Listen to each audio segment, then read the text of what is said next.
Greetings and welcome to another edition of Runescape Weekly. Magebit here. Joining me is Pyrnassius and Bladecom. We'll be heading right into the show, I believe, unless there's any objections to doing so. Cool. No, not at this time of the night. Cool, no, yeah. You're good. Awesome. Yeah, I will then just bring up... It is my own fault, though, just to let everyone know. Yeah. I am to blame for us being late. That's okay. I mean, I don't mind. I got all day. So you got sleep. You got to sleep in. I mean, I got plenty of time to find some extra show notes and all that stuff. We got a great show lined up with plenty to talk about with the mining and smithing updates. So super pumped to do that. So yeah, I'll just go ahead and switch right over to our intro song, and we can do so. And yeah, it's gonna be a good time. All right, let's do it in 3, 2. Oh, let me bring us into the game here. Boop. Hey, Left Waffles, welcome to chat. 3, 2, 1. I feel like everything's too quiet. You know what? It's just me. Let me turn up my own game sound. There it is. Okay. I'll start over. 3, 2, 1. You're listening to Runescape Weekly for January 11th, 2019. I'm your host, Magebit, with over 17 years of RuneScape experience. Joining me today is Bladecom. Actually, it's also Pyrnassius, and then Bladecom. Wow. Sorry, Pyrnassius. Bladecom's the new host. It's the new co-host. Hey, wow. How are you? I'm just fucking everything up today. Wow. Sorry. Try that again. Why am I messing everything up? Because I'm just a total mess up? Yeah, that's why. 3, 2, 1. You're listening to RuneScape Weekly for January 11th, 2019. I'm your host, Magebit, with over 17 years of RuneScape experience. Joining me today is Pyrnassius and Bladecom. And on today's show, the mining and smithing rework, patch notes and updates. Should stamina bar be set to on? Do stone spirits need a buff? Why power armor is degrading during Slayer. Where my bank is gone. No. Annoying RuneScape sounds. Jagex SVP gets interviewed. How Jagex's secret MMO was almost destroyed in a day. Damn no clippers at it again. Real world clan giveaways. And Lootscape feels useless. Thanks for tuning in, and enjoy the show. Welcome back for another edition of RuneScape Weekly. Magebit here. Wow. Mining and smithing. It's amazing. I'm mining, and you're smithing. No, I'm loving this. I've been mining all week and smithing all week, and I feel like I've already done a show on this. Mainly because we've been talking about this all week and just been engrossed in this all week, but this is the first official podcast on this, and I'm so excited, but it feels silly to say, what have I been doing all week? But mining and smithing. I've been doing mining and smithing all week. It's been pretty fun. I'm enjoying myself.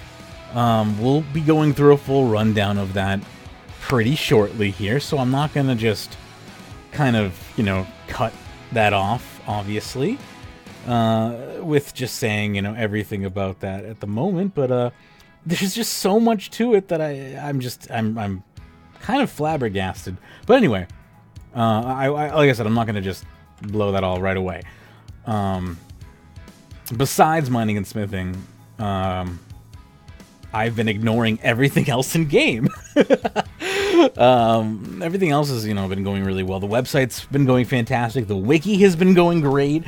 I've been having fun with the wiki team. We've been having a good time getting that project on its wheels. Every show note has pretty much been rolling along. All the new show notes are in the new format. I've been ripping all the old show notes off of the website and putting them into Evernote and everything, so they're getting ready, basically to be, put into the new format once we've standardized the format and basically finalized that standard, which is basically where we're getting there. We have this format that we're working with right now, and we basically just have to decide if this is the final standard or not. And if it is, then that's when all of the raw notes that I've been collecting from YouTube then finally get dumped onto the wiki once and for all. But yeah, we've got tons and tons of work to do yet, but I'm having a blast doing it because I'm just so excited, because I know it's going to increase our visibility on the net because of all the backlinking it's doing to Reddit and RuneScape and all that stuff. And just it's making all of our content so much more searchable, like just making all of our past shows so much more easily searchable for us and for listeners. So it's just making me happy. Pern, how you doing? I am doing quite well. Obviously, just enjoying the mining and smithing update. I called it early. I said I think this is going to be probably the best update since EOC for me. Yes, I am an EOC fan. That got me into enjoying combat. I hated combat in this game before that, but I think they ticked all the boxes. I mean, obviously, a few little things here and there that could be sort of improved upon and such, but yeah, as an update, absolutely loving it. And much the same, I've probably 90% of my time has been doing that. I do a Slayer task a day. I break it up with farming runs so I don't get too bored. But yeah, just loving what's come out. Heck yeah.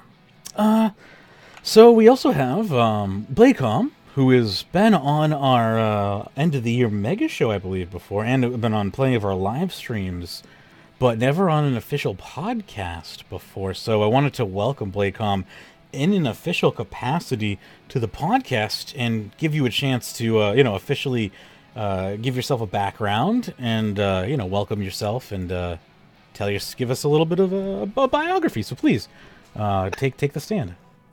Sure, thank you. So I'm Bladecom. I'm a current moderator of the RuneScape subreddit. Also a trim completionist player. Been playing on and off for about 15, 16 years now. And, that's pretty much the basics of it. You go ahead. No, there's not much else to what I do. I usually just do a lot of background scavenging and lurking to, make sure everything runs smoothly for community that probably aren't necessarily, thanked much, I would say. A lot of things just go unseen, and probably the worst of the subreddit has just not been touched for a while, I would say, with the way our staff has been taking care of some really bad trolls and things of that. That's good to know that we have people that are working behind the scenes to clean up messes like that. I'm glad to hear that. I love the subreddit, as you may know. We get maybe 78 to 90%, maybe 98% of our material from the subreddit. Obviously, that has shifted over the years as the official forums have become less of the less of the in vogue place for people to express their opinions. I think that is Jeff definitely just a shift in opinion. Not an opinion, it's just where people like to express opinion. Rather, I think Reddit is just a better place for that. Sarah D. saying, I don't like that player controlled of the subreddit. How the subreddit can be player control, you mean? Yeah, that can definitely be an issue.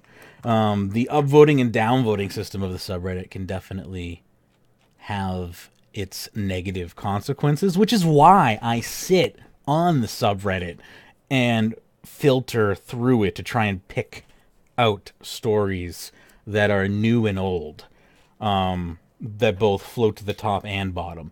Like, for instance, that story about that spatial OS that we're going to talk about later. I posted that to the Reddit, and it got absolutely obliterated. But I think it's a fascinating story, and it never got to see the light of day. But it's going to get to see the light of day on my show. But anyway, I think Reddit Reddit is a fantastic platform. And anyway, to know that there are good people working behind the scenes to make sure trolls don't get the upper hand, I think is a good thing. That's it. And I think Lufter's just come in with a good point. I mean, the other option, if players don't sort of control it, you're going to get people who know nothing about RuneScape running it. And then, that's where we run into trouble.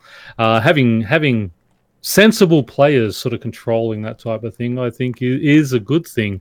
I'm not a big fan of the downvote system. I think we should just have upvotes rather than all these downvotes that can hide some very important sort of facts. And things like when Jagex come in and put something up that people don't like, they get 1,000 downvotes all of a sudden, and it might be some very important information that we all miss out on because it just gets downvoted to hell. I think that's one thing there. And I think that the downvote has a very important place in the system as a way to disseminate good information from frivolous information.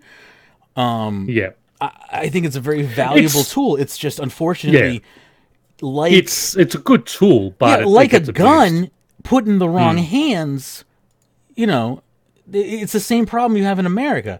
We have this. I don't know. This is not. We have some PSAs. We have some PSAs for you today. So I wanted to bring note to the Evernote tutorial that actually got me on to Evernote. Right. So there's a link in today's PSA section of the Evernote. Or of our notes, rather. So you can go to RunescapeWeekly.com once this show is posted and click the link. If you want to get up to speed on Evernote, like I've become all fancy-mancy with Evernote, if you're interested. So there's a link right there, RunescapeWeekly.com, once the show is posted.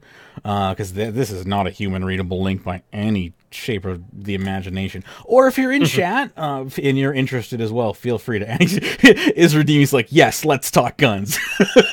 No, this is a RuneScape podcast. Let's get back on track. That's my fault. That is completely my fault. I know. I mean, if you want to have a day where we talk about Reddit and all of its all the good and bad things it brings, I'd be more than glad to talk about it. But I think mining and smithing is probably more. I think that'd be good. Yeah, let's talk about the smithing expansion that brings guns into RuneScape. How about that? Is this some 2004 suggestions? Yeah. Let's bring. I got some great. Let's bring explosive components back up to the price that they belong at.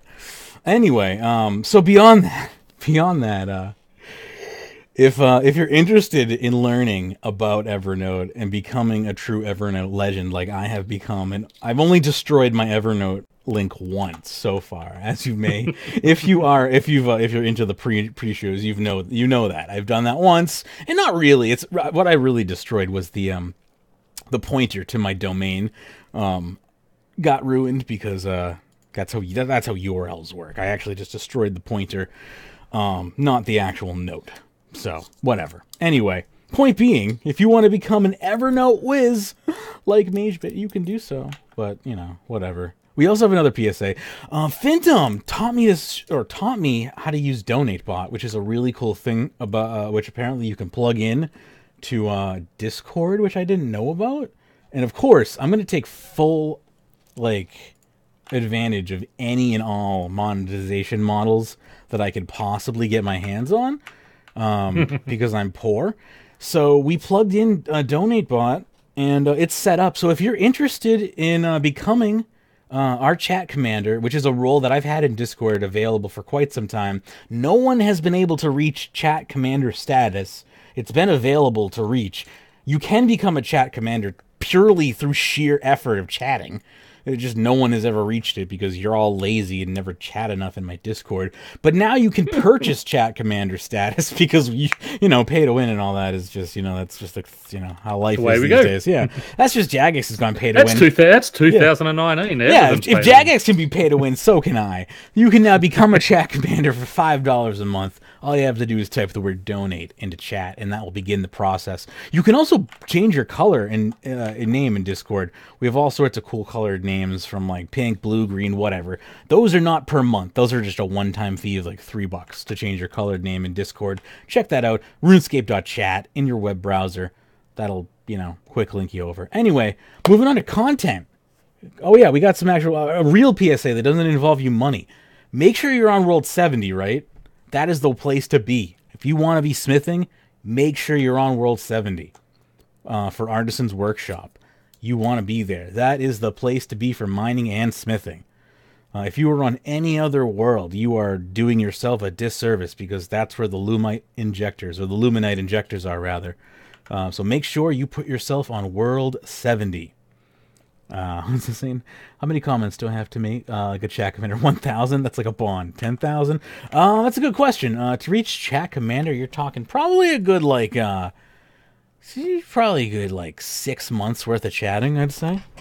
It's, our highest ranked chatter. I think we have one chat commander who made that rank, and it was Sarah, and she chatted non-freaking stop in our chat for 4 or 5 months. She was there every effing morning and every effing night, all day. And now I think she's dead. I think she literally died. I haven't seen her in months. No, she switched over to Guild Wars 2 a while back. Or she just talked herself to death. Yeah, I'm pretty sure she died. No, she got tired of RuneScape and switched over to Guild Wars 2. How can you get tired of RuneScape? I don't think, mining and smithing could bring... it's all about combat for her, which... I don't believe in that stuff, but some people are into it. Anyway, let's get into the real nitty-gritty here. Pern, would you like to read the actual article, since I've been talking nonstop for the past, I don't know, 22 minutes and 58 seconds, almost? I can do that. Let's just straight into. Let me just get my mining gear back on, because I did a quick farm run while you were talking. Oh, no problem. So... I won't be a sec. But anyway, basically, mining and smithing rework is here. The basics, as the name suggests, we have completely reworked both the mining and smithing skills so that they're useful and profitable, and much more interesting to have and to level. The first thing you need to know about both skills is that we've fixed all the level requirements so that they make sense. You know how right now you need 85 smithing to make rune equipments, which requires level 50 combat skills to use. We fixed that so rune equipment only requires level 50 smithing to make. Of course, that means all the existing content stops at 50, so we've added in 4 new tiers of metals at 60, 70, 80, and 90. Each new tier of metal now has a new set of armor and weapons that you can smith out of it. On to smithing. Items will take longer to smith but the XP per item is more than it was before. To make the skill a bit more interesting and realistic, you can heat up your items in the new forges we've put next to every anvil, so you finish the item faster and get faster XP. This lets you choose how active you want the skill to be, from completely AFK to very frequent clicks. Smith items can now be upgraded, which makes them better in combat and also gives them faster XP than just making the base items. That means smith items are more useful to smiths as a source of XP, so you can sell the items you've made to other players or buy more yourself for faster XP. Items which have been fully upgraded can be taken to the Artisans Workshop in Falador and given to the dwarves in a special burial ceremony. This ceremony destroys the item but gives the fastest XP per hour. We've added regular anvils to the Artisans Workshop, and it's also the best place now to do your regular smithing. You'll earn respect points for all smithing done in the Artisans Workshop, and there are group buffs you can share. When you reach 99 smithing, you'll earn the ability to make a powerful new set of masterwork armor. This is tier 90 power armor, which degrades to broken and can be augmented. Masterwork armor can be made with just the mining and smithing skills, so it's a great way for Ironmen and non-bosses to get hold of endgame armor. A full set of Masterwork armor takes 600 bars of each core metal to make, so you'd better get saving. If you're already rocking Malevolent, though, you can combine your Masterwork set with a full set's worth of Malevolent and a full set's worth of Torva to trim it. Trimmed Masterwork armor is tier 92 power armor with a set effect that makes melee combat safer against difficult bosses. In addition, you can custom fit a complete set of Trimwork Masterwork armor so that it degrades and loses charge slower, making it more economical to use.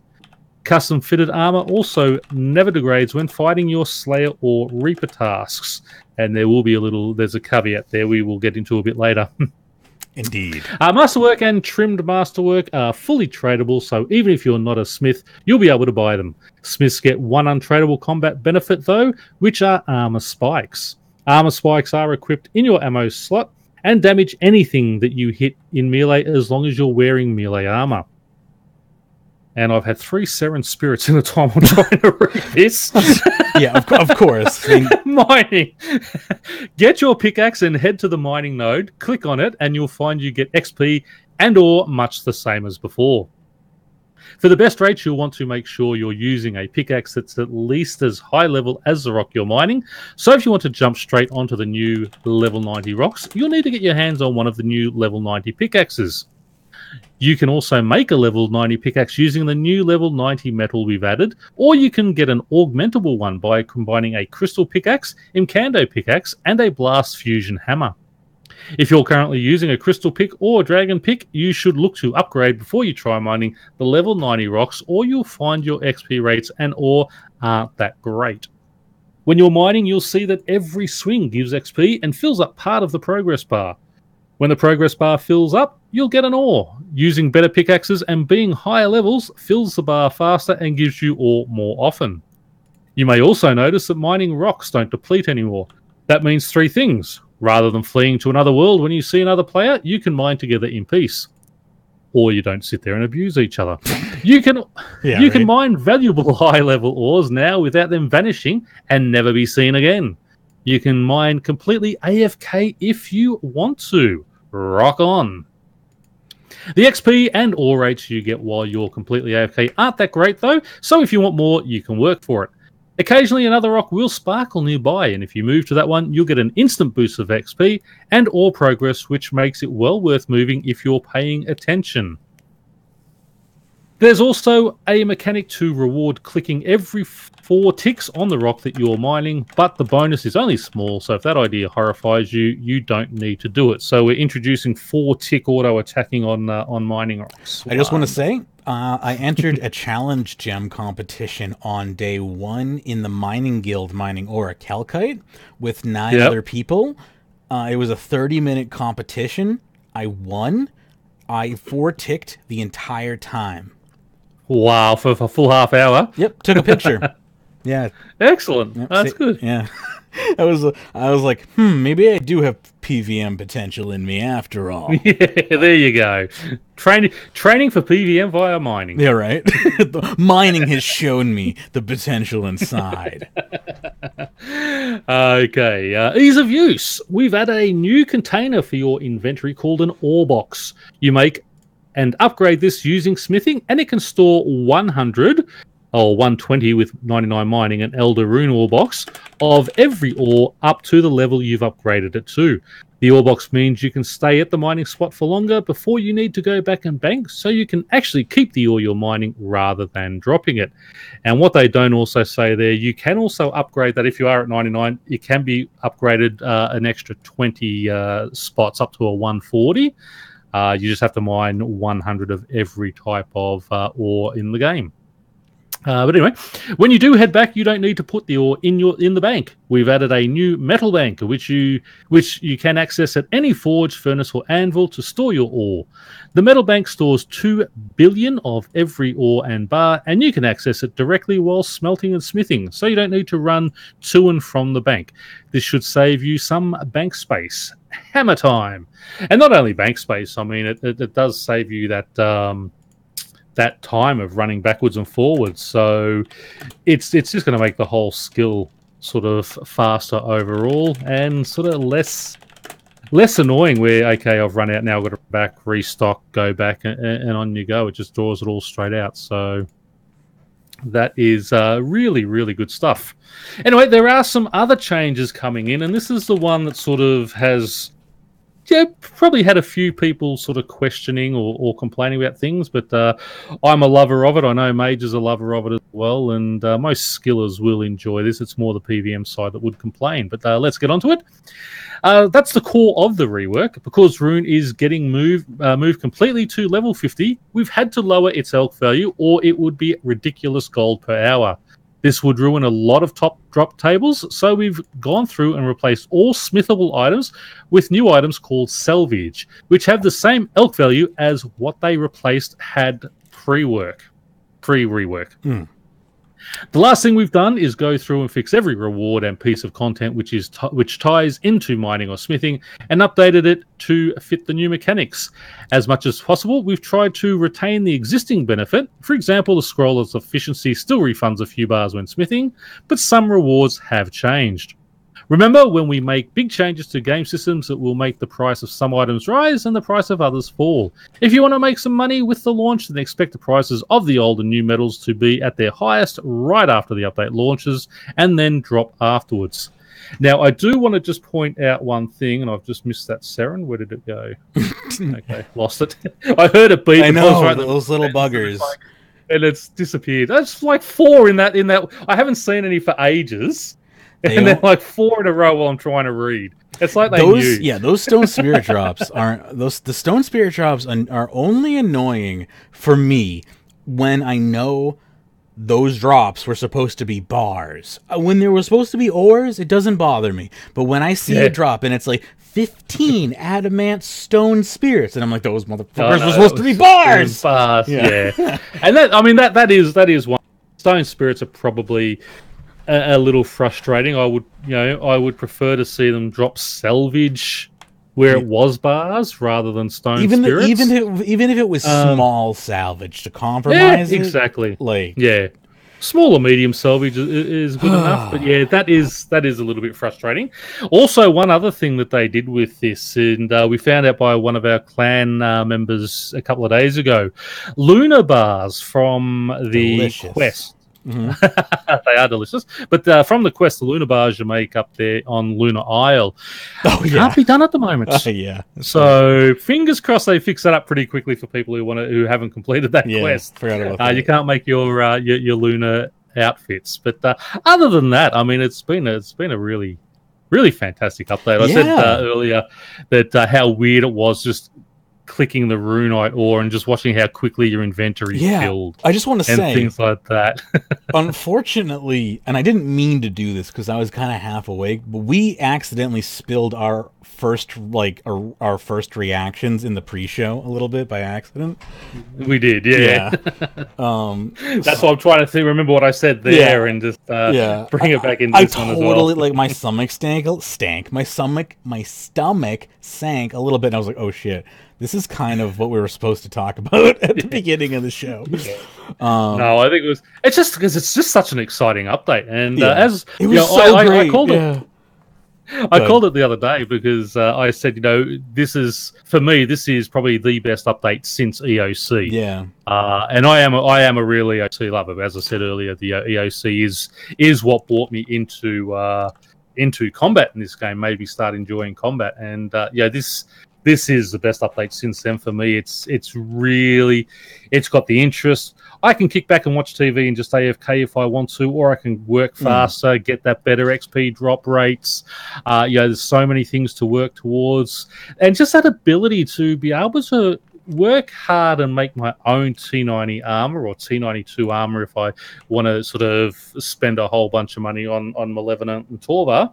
But even the T90 armor is making me want to learn next, because now I'm mad that I need those armors and I don't want to pay. I was thinking the same thing. I need to find someone and we just duo next. So I can sort of fight next. Let's learn. Yeah, me too. It's just the blood one that I have trouble with, and it's just the ice prison that I have trouble with. See, the ice prison I can get away from. It's the blood phase I have problem with. I don't have any problem with the blood phase. It's the ice prison I have trouble with. See? All right, we're peanut butter and chocolate. Let's go. That's it. All right, Bladecom. But yeah. Okay, go ahead. Oh, before I call on Blade, go ahead. I'll let you finish. No, I was going to say, yeah, I just want to say, this is a great update, and I think much as we all sort of had a laugh and were, joking about, never finishing it and Jagex taking their time doing it and such, and I will also admit, I was one of those ones who voted when they brought that poll out about a year and a half ago, I was one who said, just do the top half. Don't worry about the bottom half and filling all that out. I'm very glad that lost in the polls and that we got the complete full rework because this is magnificent. This is kudos to the who have spent so long working on it and perfecting it. You've done probably the best job I could have hoped for. For sure. I'm so glad that this really feels like passion was put into it, and this doesn't just feel like, oh, the poll won, we got to do this. Come on. Obviously the people who have done it really did enjoy what they were doing. Yeah. Blade, what are your thoughts? This update, it's so massive. Like, it's hard to focus on like one part of it because there's so many other things that just overwhelm you. Like, I generally forget about the armor spikes, for example, which is a PVM part of this update. I forget about like how they incorporated the mining suit, or the fact that like Dragon Battle Axe special like increases your mining. Like, there's so much put into this update that it's one of the best updates we've probably seen in such a long time. I would definitely agree with that, and I feel like this is suitable to set the groundwork for future reworks. I was afraid that this was going to be like, oh no, like if this plops, we're never going to see another rework, but this gives me confidence that we could possibly see another set of reworks. Do you feel the same or no? For sure. Yeah. I also feel like if an expansion, like say last year's or the year before's expansion, Metaphos, was at this caliber or at this like level of polish and just real excitement. I mean, I think they would probably have been better. Not better. There might have been a second expansion. Yeah, it's just because I was a proponent, like, this update's taken forever. It's taken away like a team for over a year to work on this, and that's why a little bit of 2018 felt like we're missing updates or lacking. Yeah, it's hard not to say like this is definitely like a good fruit of this labor, like of that labor. Yeah, it doesn't feel like all that time went unused or for nothing, I guess. Because it was kind of, I mean, they told us that the latter half of 2018 was going to feel kind of empty because a lot of their staff, a lot of the senior staff, was going to be spent working on this update. And of course, because a lot of senior staff was also on mining and on mobile, and they weren't going to mention that because they don't want to talk about that for obvious reasons. But that's also a big project that is very important. But yeah, so there wasn't a lot of big updates in the latter half. Obviously, I think we would have seen Elite Dangerous 3 in 2018 if that poll had have gone differently. Well, we were going to, weren't we? They were going to have all three out in that year. Yeah. And that was another thing that they sort of got abused about. You promised us all these three, and now you've delayed. And it's like, well, that's part of the reason I think at RuneFest this year they gave us so little information. It's only what was absolutely guaranteed, because last year they said, Elite Dungeons, all the Elite Dungeons were coming out. The first one had to get delayed a couple of months, and then they pushed the third one back until the new year. Take your time. If you can polish things up this much and you need an extra 3 or 4 months to do it, take it, because you've done a fantastic job with this. I mean, and this is... Go ahead, Blade. This legit feels like a new skill that we're already like maxed out and can fully explore. I love it. It's just so well done. I love it. It really does. Like, I feel like I'm playing with a brand new skill, even though I've literally been given just a polished old skill. I'm almost tempted to make just I've thought about that too. A free-to-play player just to just a mining specialist player. I've thought about that too, but you get way more value out of just making an old school RuneScape. Of course. Hey Juan, welcome.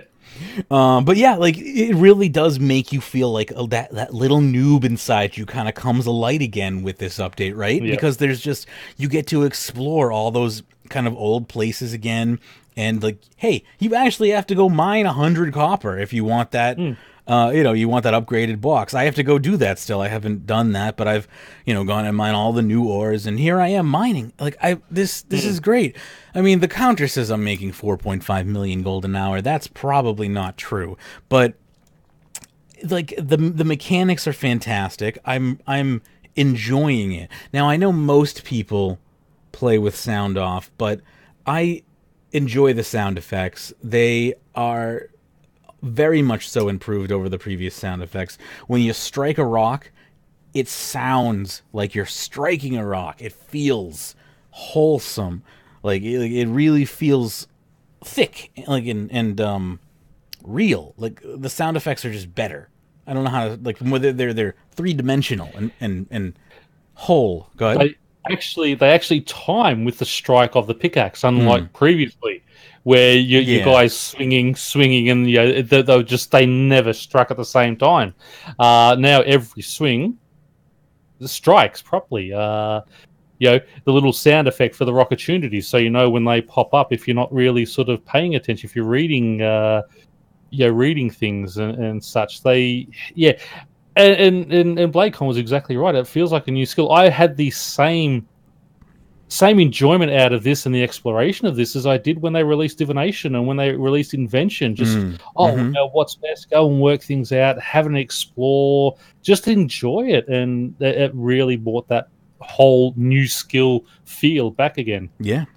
Loved saying that. Yeah, go ahead. One of the things I also want to mention that's probably going to be overlooked is the tutorial on kind of how to get into mining and smithing, even for like high level players. It's like the fact that the achievement like asked you to mine like 100 different ores from each different spot, like up to like from copper all the way to the Animica ores. Like it's teaching you like where to go for these new mining spots, so you can in turn like tell new players. And then it also asks you to like smith the Elder Rune stuff, so you at least know like the process of smithing. Like it indirectly tutorializes you by, and like that's designed even for like the high level players, and that's designed for like someone just coming into the game. Like that was a really well thought out like achievement list they came out.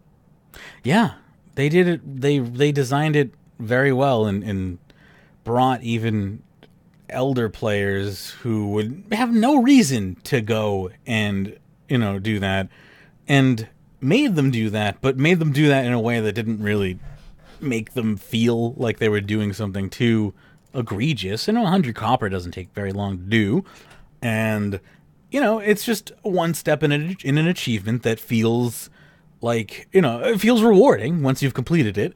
And yes, it gives you knowledge that then helps other players. Yeah, I would agree with that. It's a good reward at the end of it. I mean, it's a decent reward. Yeah, you come out with something that is then beneficial at the end.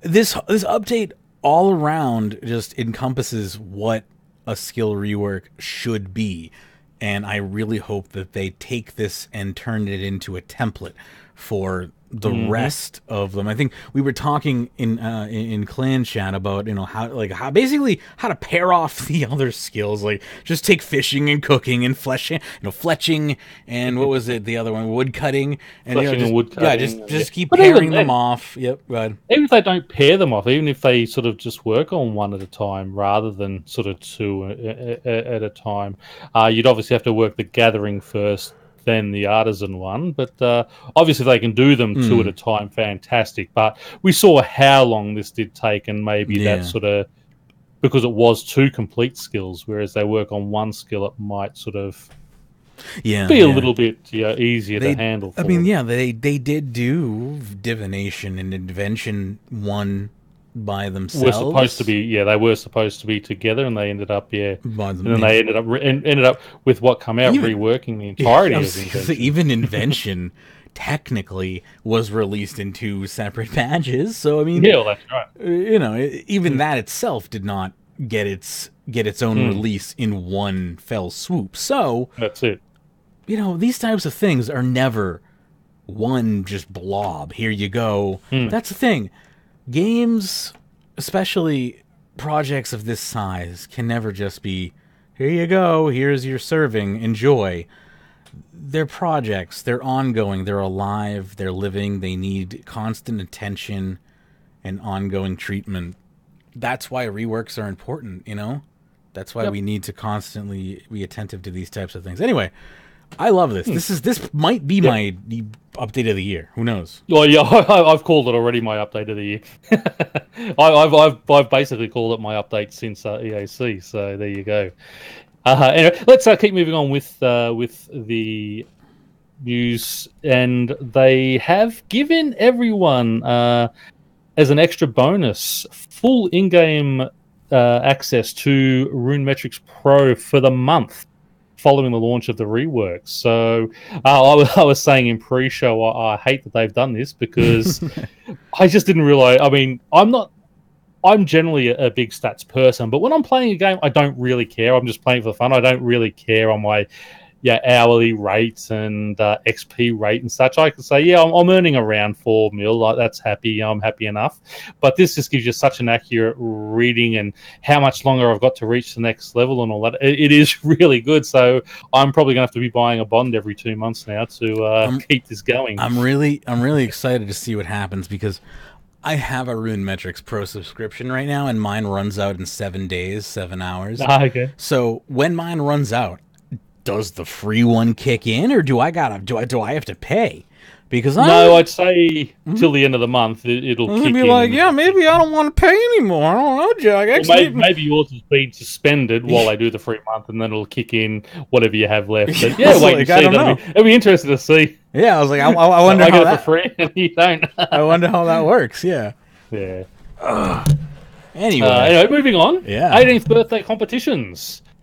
Over the course of the month, we will be giving away lots of very special prizes to celebrate our 18 years. Here's what to expect. In the forums, celebrate 18 years of Gillenorian adventures, and you could win a very special trip to the Jagex offices. Discover where Gillenor was born and how we make it better every day. Meet the J-Mods and live a truly unique moment you'll never forget. On Reddit, let us know your fondest RuneScape memories for a chance to win a fine print art of the illustrated map of Gillenor. On Twitter, share our competition tweet for the chance to win our freshly released RuneScape OST Classics and Orchestral Collections CD and vinyl. And on Discord, post your stories and screens, achievements, fails, fun moments, gorgeous screenshots, etc. on the hashtag 18th birthday competition channel for a chance to win signed goodies. And last but not least, throughout the month of January, share your favourite RS art with hashtag RuneScape 18 years on Facebook, Twitter and Instagram, or via competition@jagex.com for a chance to win a unique hand-painted 3D printed figurine of Hans, the first ever NPC to see the day in RuneScape. I want that. Yeah, that looked cool. That's the only thing I want. I got a tweet at jagex.com. Is that what you said? That one is, yep. With nude pictures? Just whatever your favorite art is. So mine would obviously be the Four Horsemen. I reckon that was the best art this year. Just sit it on either Facebook, Twitter, Instagram, or via competitions@Jagex. So 4 ways to enter for that one. So your favorite art of theirs that they did for the year of last year? Well, just what I can sort of remember. That is the that and the where they bought the Guthix one out. But I think I really thought the Four Horsemen was fantastic art. I think the art was better than you should have saw the concept art for Lucian's staff. It was pretty great. Shut up. Sorry. All right. It was much better than the actual in-game model. That's me. So, are we on? Shall I? I'll read the patch notes for you and give you a break since you do them every week. So, And I do just before we do. yeah. I just again we said this in pre-show. I do apologise. I didn't get that out this week. I just got so involved in the mining and smithing update. yeah. Totally forgot to to do the patch notes. It just totally slipped my mind because of just how involved this was. Yeah, I mean, and you know, I mean, that's to be understand. Like, this just totally hit us like a ton of bricks, and we became basically noobs again, and we're dancing through just a world of wonderland of just auras and geodes, and just, oh, it was just lovely. I love these metamorphic geodes. I've got, oh, you can open all of them at once. I didn't even see that as an option. That's no right click. Yeah, that's like, that defeats the fun. That's not fun. Yeah, exactly. All right, let's learn. Yes, just to let you know as well, though, most of these patch notes are about mining and smithing, and they are super long. I figured they both. Wow. Okay. Yeah. Okay. We're gonna try. We'll do our. We're gonna try to read all of them. And I might trade you off at other content. Yeah. We'll see. We'll see what happens. We'll see. I'll do my best. Well, even if you want to take the top, I can take mining tools, and then you can go on to other content, or we'll work it out. You just work it out. Tell me when you want to take over. When I can't handle anymore, I'll let you know. Yep. Here we go. Mining core skill. Reduced level requirement to mine iron, coal, mithril, adamant, runite to 10, 20, 30, and 50 respectively. Adamant and runite now use lumite rather than coal as the secondary ingredient for smelting. Luminite can be mined at 40. Added new tiers of ore to mine at level 60, orichalcite and dracolith. At level 70, necrite and phasmatite. At level 80, bane, or existing bane or counts. At level 90, level anemica and dark anemica. Yes? What do you think of these names? I like them. I don't mind them. They don't bother me. I mean, Mica's a real rock. Bane, so they just, kind of readapted. Dracolith, I feel, was just kind of bent from the dragon ore in game. Because it's a level 60, so yeah.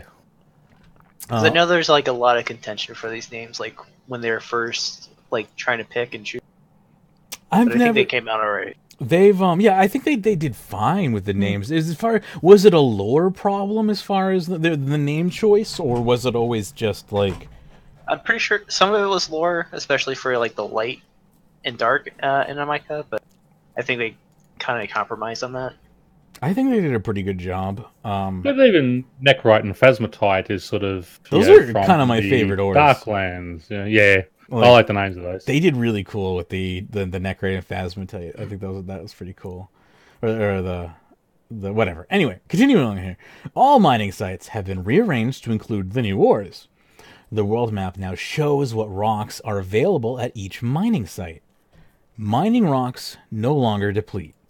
Every swing now gives XP, but ore is only earned after filling up the progress bar with multiple swings. Mining using a pick, which is lower than the rock being mined, now results in slower XP and ore. Rockertunities will spawn occasionally, which when clicked will result in a burst of additional XP and ore. If you let yourself go AFK while mining, you will gradually slow down slightly. If you click frequently, you will stay at maximum mining speed. The difference between fastest and slowest XP is about 20%, which, I mean, that's considerable over over length of time.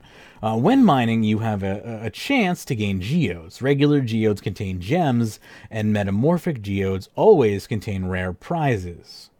When leveling mining, you unlock new benefits at entry level. Most of these benefits apply only to that tier of rock. You can make an ore box using the smithing skill. Depending on its upgrade level, it can store up to 100 of that ore. Ore in bars can be stored in the new metal bank, which is accessible from any furnace, forge, or anvil. Smithing core skill. Reduced level requirement to smith iron, steel, mithril, adamant, and rune to 10, 20, 30, 40, and 50 respectively. Added new tiers of metal to smith at 60 for orichalcum, at 70 for necronium, at 80 for bane, and 90 for elder rune. Adamant and rune now use luminite rather than coal as their secondary ingredient for smelting. Smithing items now takes longer to make, which makes each individual item more valuable. Within a metal tier, the item and XP and bar per hour is consistent across items. You can speed up the rate at which you smith items by making sure that they're heated up. Hotter items are faster, or smith faster rather, so you get more XP per hour, although not more XP per bar. Smithed items can be upgraded. This makes them better in combat and gives faster XP per hour than just making base items. Higher level metals can be upgraded more times. From adamant items which have been upgraded to the maximum for the metal can be taken to the artisan's workshop and be made into burial equipment. This destroys the item but gives the fastest XP per hour. You can unlock all smithable items when the tier of metal unlocks, but at every smithing level you unlock new benefits for smithing. Most of these only apply to that tier of metal. Ore and bars can be stored in the new metal bank, which is accessible from any furnace, forge, or anvil. Smithing special smithable items. At level 90, smiths can make untradeable armor spikes to use in combat. These are consumables which go in the ammo slot or the backpack and deal damage to enemies that hit you from adjacent tiles. At level 99 smithing, smiths can make masterwork armor. This is level 90 power armor, which only requires materials from mining to make. At level 99 smithing, smiths can make upgraded masterwork armor into trimmed masterwork armor. This is level 92 power armor and requires some components that can only be obtained through PVM. Mining tools. Your pickaxe level matters a lot. Higher level pickaxes mine faster, and if you're not using a pickaxe at least a high level as the rock you're mining, you will get a penalty. Pickaxes can be smithed as high as level 90, but smithable pickaxes can't be augmented. You can combine the crystal pickaxe with the incando pickaxe using a blast fusion hammer to make a level 90 augmentable pickaxe. You can add and remove any pickaxe except a bronze and augmented pickaxe from the tool belt. PVM drops and value. The alch value of existing smithable gear has been reduced to accommodate the new smithing levels. All smithable items on drop tables have been replaced with new salvage items, which alch for what the smithable items used to alch for. The spring cleaner has 2 new modes, which can now auto-alch and auto-disassemble salvage drops. All ore and bars have been replaced with consumable stone spirits, which double ore yields when carried while mining. An existing smithable gear of at least steel quality is replaced with tokens, which can then be used in the artisan's workshop to purchase your choice of either gear or salvage, depending on whether you want to use it or alch it. Artisan's Workshop. The Artisan's Workshop basement has been removed, along with most of the alternative training methods. The Artisan's Workshop now has regular anvils, and all smithing is done there all smithing done there awards respect. Luminite injector items can now be used at the Artisan's Workshop to give everyone there a 5% smithing bonus. Ceremonial Swords is now a distraction and diversion, and has a chance to occur on finishing any item while in the Artisan's Workshop. Some Artisan's Workshop respect rewards have been changed. Invention. Smithable items are probably no longer worth disassembling due to the time they take to make. Some salvage drops are intended to be alched or disassembled and will be a source of of components. Breakdown perk no longer disassembles the smith item. Instead, it has a chance to award components as if the item was disassembled. Furnace perk still increases XP gain and reduces ore gain. Hone perk now increases chance for double ore when mining. Rapid perk now smiths faster, but causes heat to be lost faster. Refined perk now increases geode chance when mining. Tinker perk now increases chance for double progress when smithing. Pern, would you take other content for me? I will, and I just want to state that in that entire time you read, I did not get one Seren spirit. Of course. You watch how many pop up while I'm talking now. Right. Okay, other content. Bane melee weapons and armor can be turned against some targets using special recipe accessible at the anvil. These recipes do not require completion of Ritual of the Marjrat.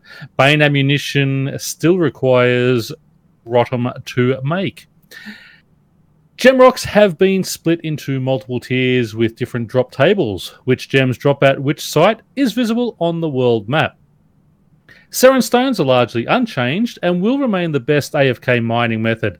They still drop corrupted ore and now are more valuable. As core ores are now more valuable, Seren stones may be less useful. And that's one thing I just want to point out there. That is one thing I like, Yeah, you can still sit there and do that, but you're going to get your XP, but why do that when you can go and get ore and sell? Yeah, that's an interesting coal idea. bag? Mm-hmm. Yeah, that's it. You get that. You get your corrupted ore to smith if you want to, but if you do it properly, you'll obviously make a lot more money. The coal bag has been removed and refunded. The auto heater is a new dungeoneering token reward which consumes coal automatically, reheating your smithing item, allowing for faster AFK rates. The collectors. Yep. Do we have a topic about the auto heater by chance? I don't think we have one on the docket. If you want to talk about it, now's the time. Yeah, jump in. Does anyone find it useful? Not really. No. I don't. I just fill up my thing when it goes low. I find that it's kind of pointless at the moment. Like, it's 4K dungeoneering token, so it's not like it's not a super big waste of anything, but right. Just inconsequential. I expected maybe more from it when they initially pitched it. Yeah, I don't know what to do with it. I mean, to go from what the coal bag was, again, another item that I personally didn't use, compared to the gem bag, which is something that I hugely use. And the gem bag still will be used because I don't think gems have been touched, right? Nope. Gems are still the same. Gems are still the same. The auto heater, I would love to see be a little more useful, but I don't know in what way you would do that. Do you have any suggestions? Just the option to maybe upgrade it so it brings you back to higher heats or something of that nature. For more tokens? That or more coal or more whichever. Coal. Yeah, okay. Yeah, I would be all for that. Have it consume more coal or something. Because right now, it's one coal and it just, put you at low heat and then you're using another coal. Or if you could configure it, right? If there was a right-click configure option where you could be low heat, medium heat, high heat or something. And if high heat was drastically inefficient or something with your coal, I don't know. I would be okay with that. My thought all the way was when they first brought this out, and this is what we said about coal to keep coal useful, is using coal in it slows the cooling progress by 50%. I think that sort of would have been, and again, you can have an upgrade or have your basic one, reduces cooldown by 20%. Upgrade it to 40% or 35%, and then you can upgrade that again to 50%. For a lot more tokens or a lot more coal, however you want to do it. But as it is, just to keep your heat at 33%, it's not something I'm going to go and waste tokens on. Basically, yeah. I mean, at least it gives us more room for smithing rewards and such. Just the ideas of what a heater can be. So it's not like bad. It's just inconsequential, I guess. Yeah, it's kind of a fizzled point. out. It's just like a fizzled out reward kind of space, if you will.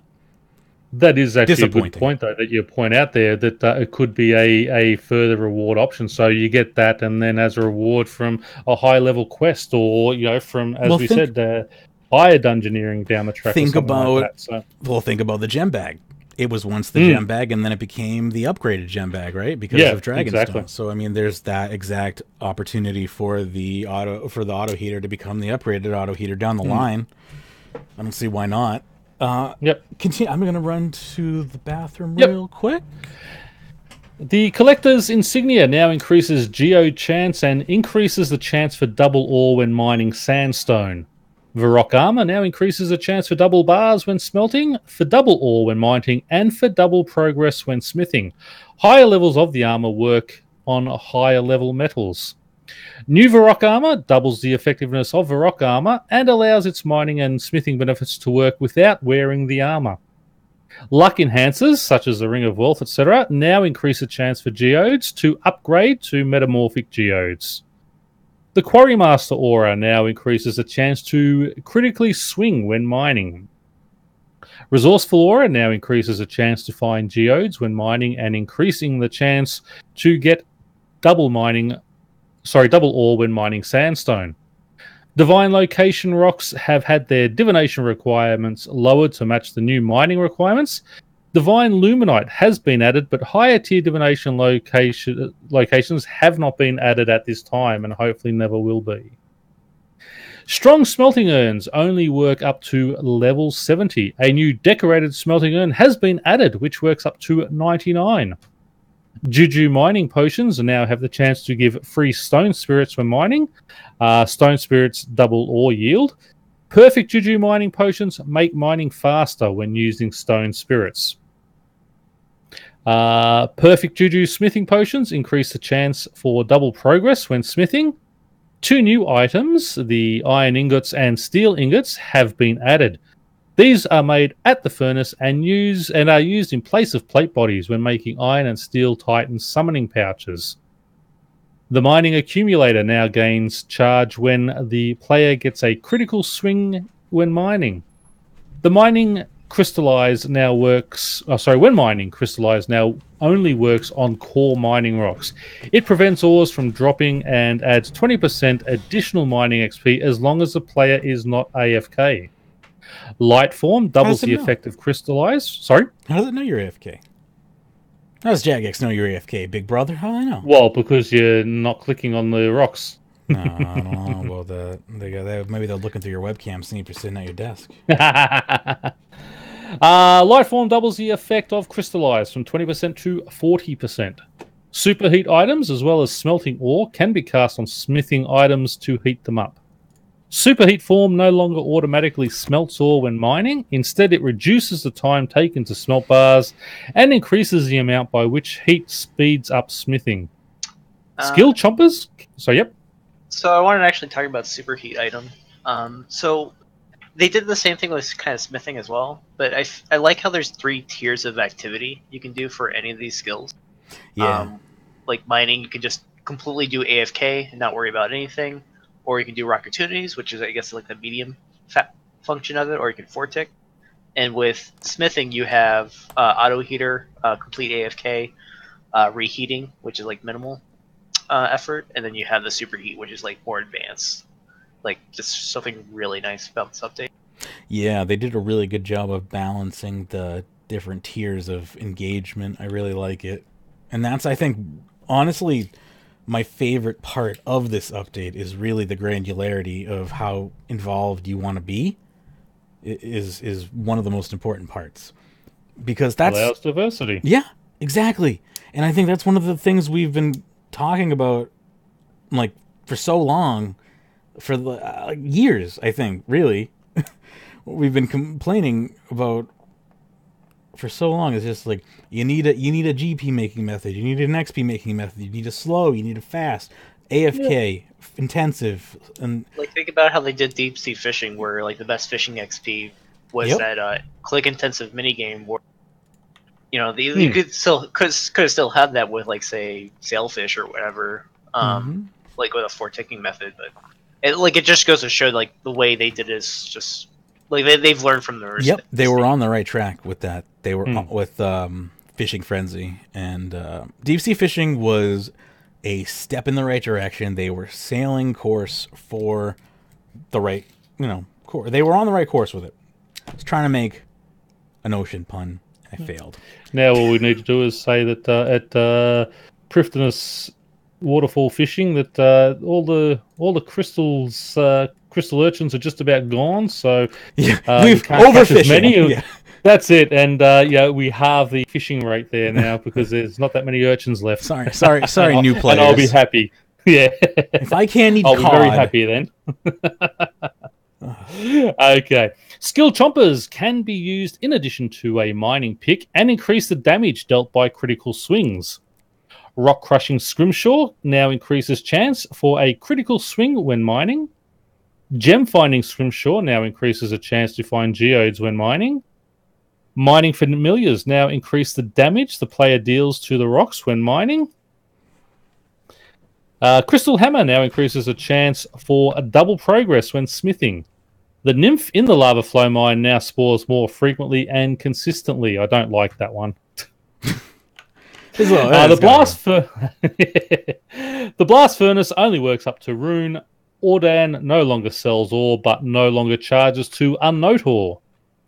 Traherne Hour causes random level 90 Animica rock spawns to spawn on each world, requiring worlds to be searched for a good pattern.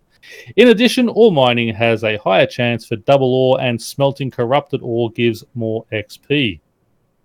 I like that idea. It's weird. Yeah, so that keeps Traherne, the Traherne Fun French chat going because you get the double. The problem is most of them spawn one light, one dark together. You find the one that's got the 2 dark or the 2 light together, so you still get your opportunities there. Yeah, Luft saying upgraded auto heater would make the smithing skill much more AFK though.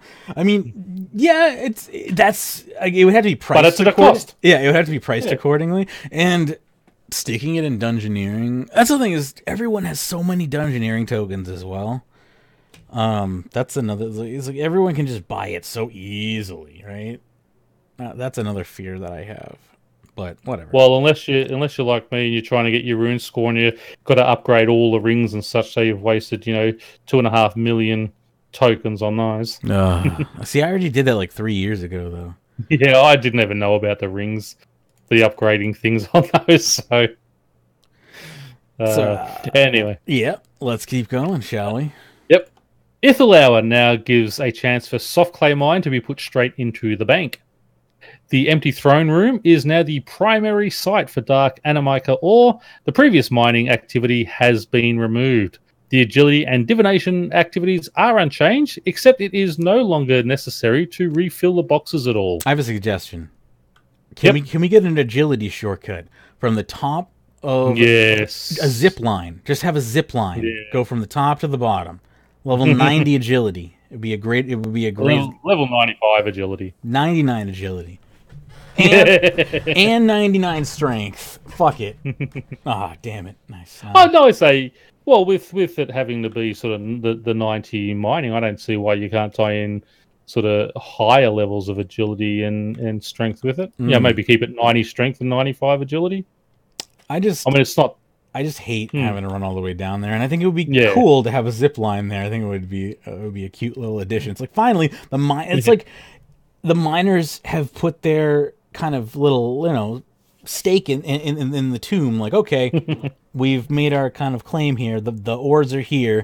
We are here now, so we have to kind of get down here. Where did the quest cape take you? Just out front of the. Not the Master Quest cape puts you right down in the bottom, doesn't it?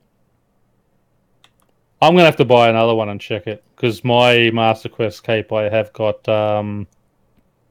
I've got keepsaked. Yeah. So I will buy another one and go try it. Let everyone know. I thought it dumped you right in the empty throne room. If it does, I will be very happy. It'll then be part of my my mining preset. But yeah, let me And know. I don't mind spending money on having an extra Master Quest cake because I just love it so much. Well, I'm saying if upgraded auto heater kept bars at high heat, it should cost 5 million tokens. Yeah, I mean, if it did, I would be dungeoneering right now. I think a lot of people would. We'd be in a dungeoneering. I mean, yeah, no more than but at 50% heat, I think is 33%. I think is Dragon helms are going to go down in price. Go ahead. Okay.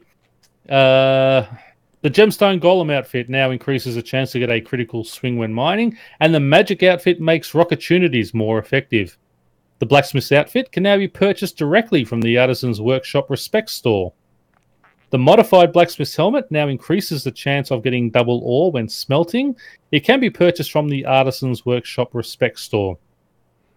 Portable forges have been replaced with luminite injectors, which can be used at the Artisan's Workshop to give a group buff. Your existing portable forges have been turned back into portable packs, so you can choose to gain the new luminite injectors if you want them, or instead choose a different portable. And I love that they sort of have given people the choice. Yeah, that's great. That I thought was really good. Not just, okay, you've done that, you're going to get luminite injectors. We'll give you the choice whether you want to take those or if you want to get one of the other ones. So, well done there as well. Yeah, because it is a completely different effect. It is, yeah. Protean bars now ignore the new smithing mechanics. They give slightly higher XP at high level to make up for the loss of portable forges, but slightly lower XP at lower levels. Star Fury armor now increases the chance to get a critical swing when mining Seren stones.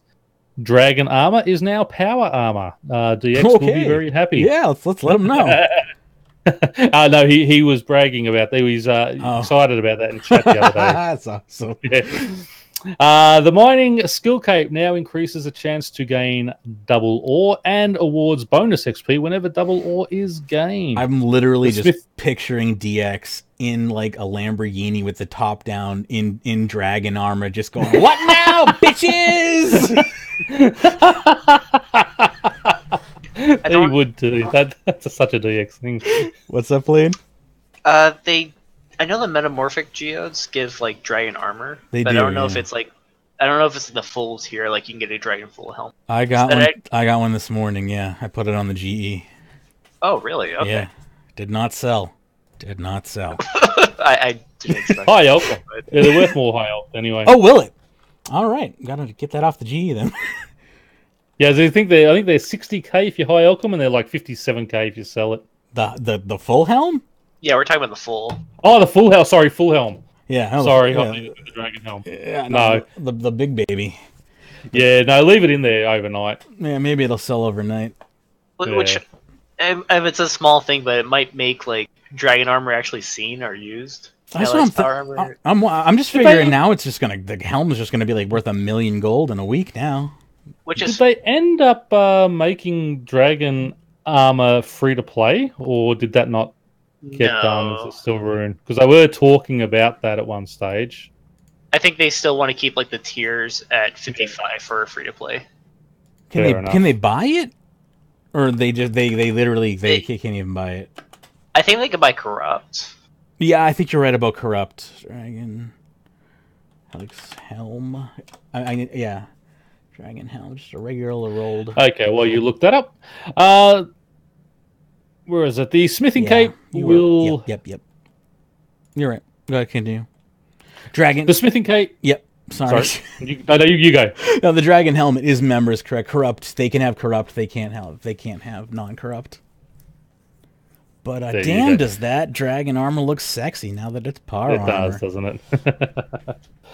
The smithing skill cape gives a smithing buff when the item is reheated. This is especially effective but expensive with the superheat item spell. And on to others. They've added some safety checks to some cutscene script in Violet is Blue. That was a hotfix. Players should no longer be disconnected when attempting to complete the A Bit Too Familiar achievement. You can now use an Uncharted Island's resources should you decide to visit an Uncharted Island after visiting a friend's island.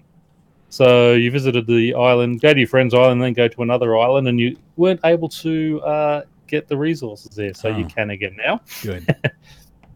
Fixed an issue which disconnected the player from the game when trying to summon a pet which is no longer owned. The temporary Christmas event content has been removed. Now, I do want to have a little talk about that. What did everyone think of the rewards from that Christmas cracker this year? Go ahead. I got really bad things like edible food that was not Useless? Yeah. Yeah. I also got screwed at the very end of it because I had like about 4,000 note paper, and I was at the cracker, but I couldn't add it because it was just open. So I saw the system update just go through, and I well, I guess I can't use this paper. Oh, that sucked. Yeah, no, I had about 18,000, and I just dumped it all on there so that I got my free construction XP. Yeah, I didn't participate. I just didn't bother. It seemed pointless. Yeah, so what, did you not do anything with the paper at the end? Yeah, no, I just didn't care. Wow, all that free construction XP you would have lost, though. I don't need it. I'm 120. Yeah, I would have got you halfway to bloody... The way you play would have got you halfway to 200.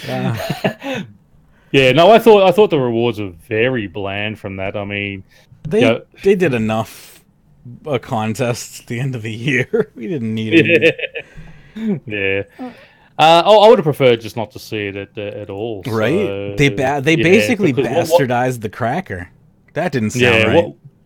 Okay. Okay. But what you were getting from it, I thought it is just a waste of time. And I'd put 100 paper on, and I'd put 2,000 paper on a different day just to see if you got any different rewards for putting more on. No. But no, it was just 3 Yule logs, an apple, and you could view the rewards, and by just and it was just basically what I viewed the cracker as was if you had missed any of the previous year's rewards, that was your chance to get access to any of those tokens. If you were somehow too poor to afford the 13K or so that they were worth on the Grand Exchange. The one I got was 9K. I got for it. You could roll your luck on Santa's cracker, and instead of buying them on the Grand Exchange, you could end up with you could have some fucking lumped potatoes and a Yule log and I don't know. It was annoying. Yeah. Anyway, I much preferred the cracker of Christmas past. Yes, that one was better. Yeah, as I said, I would have preferred just not to see it there at all. It was really a waste of. It was silly. A waste, and just didn't just feel rewarding at all. Anyway, a limit of how many urns could be teleported away at once was causing players that attempted to teleport more than this amount to disconnect. This has now been resolved. Mithril bars no longer give the "nothing interesting happens" message when using enchanted notepaper on them. Players with an expired 6-month Summer Special 2018 membership once again have access to the 4th Winter Reward chest at the Grand Exchange. Good. The examine text for the Firefly jar in Violet is Blue has been changed to be less confusing. The holiday portal now directs you to the correct location. The bonfire in the Yeti Town will now work when interacting with it from the east side. The Snow Imp can now be summoned from the Ice Amulet in the Land of Snow Yeti Town. The Snowman building rest animation will now correctly show the snowman in the preview screen with the customization interface. Seren spirits will now be visible when sharing a tile with other actors. The legacy map, that should have been done before the mining update. That was where the issue was. The legacy map icon toggle will no longer be reverted on logout. And finally, dying in a PvP scenario with a small rune pouch should no longer cause the dead player to disconnect. Cool. Progress. That's good. I like being in-game. The Snow Imp can be summoned from the Ice Amulet. I completely forgot that was an option. Yeah, me too. And now it can't be anymore, right? You can, apparently, in the Land of Snow. Yeah, but only in the Land of Snow, right? Yeah. Well, that's where he lives. Yeah, but you can't take him out of the Land of Snow, and that would be fun. He would die. That's right, he'd melt. Yeah. It'd be too hot for him. Well, what about if you brought him to, like, the Asgarnian Ice Dungeon? He can live there. Yeah. Anyway. I've got a fridge in my play-around house, haven't I? Probably. Stick him in there. the one thing I missed in this patch I wanted to talk about was the geodes. Yeah. I love that they give you the less precious gems. Yeah, that's true. That's true. Because there's really, like, the source of them before was just so Annoying. Yeah, and the fact that now we can get like bottoms amulets and things like that, like a little bit more common. Like, Oh, that's right. That's for the silver jewelry as well, right? Is that what those are for? Yes. Yeah. Mm-hmm. Yeah. That's very true. Sorry about smashing everything as I change my... Sorry, move around here. But I was originally just dropping those, but I'm not going to do that now that I think I'm just going to stack them in my bank for now, and then I'm going to open them later. But I figure that, yeah, those would probably be good for... making silver jewelry, so I'll just hang on to those. I probably won't be making the jewelry, but I just sell the gems, yeah. Well, especially with your, because your Passage of the Abyss, you can have different ones. So I have one loaded with all the gold jewelry and one loaded with silver jewelry, because I do a lot of obviously clue scrolls and such, and they bring you to some good areas. I gotta make a Passage of the Abyss. I completely just didn't know the value of the Passage of the Abyss, and welcome, Hannah. Hello. It's probably more useful for people who do clue scrolls. Apparently, it'll be useful for me for dig. If I had a dig site one. Yes, that's right. Just chuck your dig site on there. That way you don't have to keep. Yeah, I need a dig site one. I like it for the champion skill for farm runs. Yeah, apparently that would be decent. What's over near the champion skill for a farm one? Enlighten me. Berry bush and then the grapevine. Oh, the grapevine. Yeah, that would be a much better way to get to the grapevine. That's good to know. I need. Where's my sticky note? Hang on. Right there. I mean, if you have the master quest cape, you can buy Oh no, my poor computer. No, the lag. What did you do? For whatever reason, my poor computer is like running CPU heavy today. I don't know why. I got like a lot of crap open or something. And anytime I think I might be running a lot of RAM or something. I got to reboot, basically. I think. Not now, though. No, not right now. My memory is only at 43%. I don't know what's the problem, but every time I open something, my computer just like dips heavy. So I got to reboot.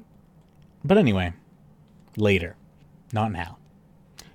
Point being, I need to make, I think, how many different teleports can you put on a passage? 6. Like 6 different teleport points? Okay. Do you have to put all 6 on at once? 6 different pieces of jewelry. Do you have to put them all on at once, or like? You can you can add them whenever you like. Yeah. Oh, okay. So how do you? All right. Let's not do this on the show. No. Just to let people know though, on my on one of my passages of Abyss, I've got the Amulet of Glory, the Skill Necklace, the Dig Site Pendant, the Games Necklace, the Combat Bracelet, and the Ring of Dueling, all on one. That's like about I think that's 32 or 36 different teleport areas. That's amazing. All right, cool. Somebody will have to help me get up to speed on the Passage of the Abyss, not on this podcast. Sure. Yeah. Just one final warning about it, though. The order that you put the jewelry in determines like its 1, 2, 3 click. Spot. Yeah. Cool. Good to know. Sudwood, thank you very much for the Tier 1 subscription. I very much appreciate that. Where are we? We're moving on. We are up to Stamina Bar. Stamina Bar. Yes, we're moving along to the next article, right? Yes. That means I have to actually open it. So Do you want me to read that one? No, I'm capable of doing my job, just poorly. That's all. No, I thought you were slowing down. You couldn't get it up again. Wow. It's not good when you can't get it up.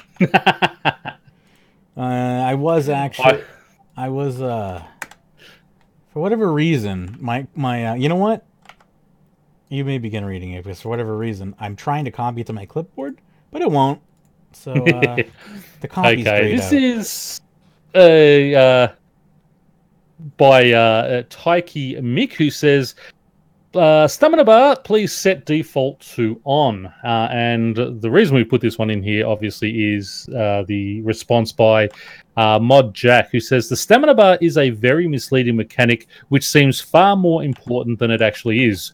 We removed it for that reason. There are hundreds of new mechanics to learn about, and you don't need one of them floating above your head nagging you about it. So the stamina bar, as we said earlier, basically it can drop you about 20% if you get it right down to the bottom, but most of the time, it's not as 5%. I think they said, didn't they? 20% was the other one. Yeah, I mean, yeah, this is the problem with the stamina bar, in my opinion, is it goes in both directions. It's information lost, and it's also information overload at the same time for somebody who doesn't know what it is. So I think let me see. So I'm just gonna let my stamina bar drain. I have it on screen right now, and if I didn't know what it was, you would think letting it drain all the way down, right, would be a bad thing, right? And letting it empty all the way to its end, you would think, okay, I'm clearly needing to do something about that, or I'm going to stop mining or something. But you're not going to stop mining when that bar completely empties. But right about at the end, yes, it's 20% inefficiency at the top end. So at the very top end, if you're clicking, you will gain about 20% efficiency. At the bottom end, at the AFK end, I'm not 100% sure what you're losing. It's not a ton. It's not like, I thought they said 5%. Yeah, I think it's like 5. It's not like 50. Yeah, I think it's like 5%. I know, like, when I was testing it, like, every time a rock opportunity would pop up, my stamina bar would be, like, just under half.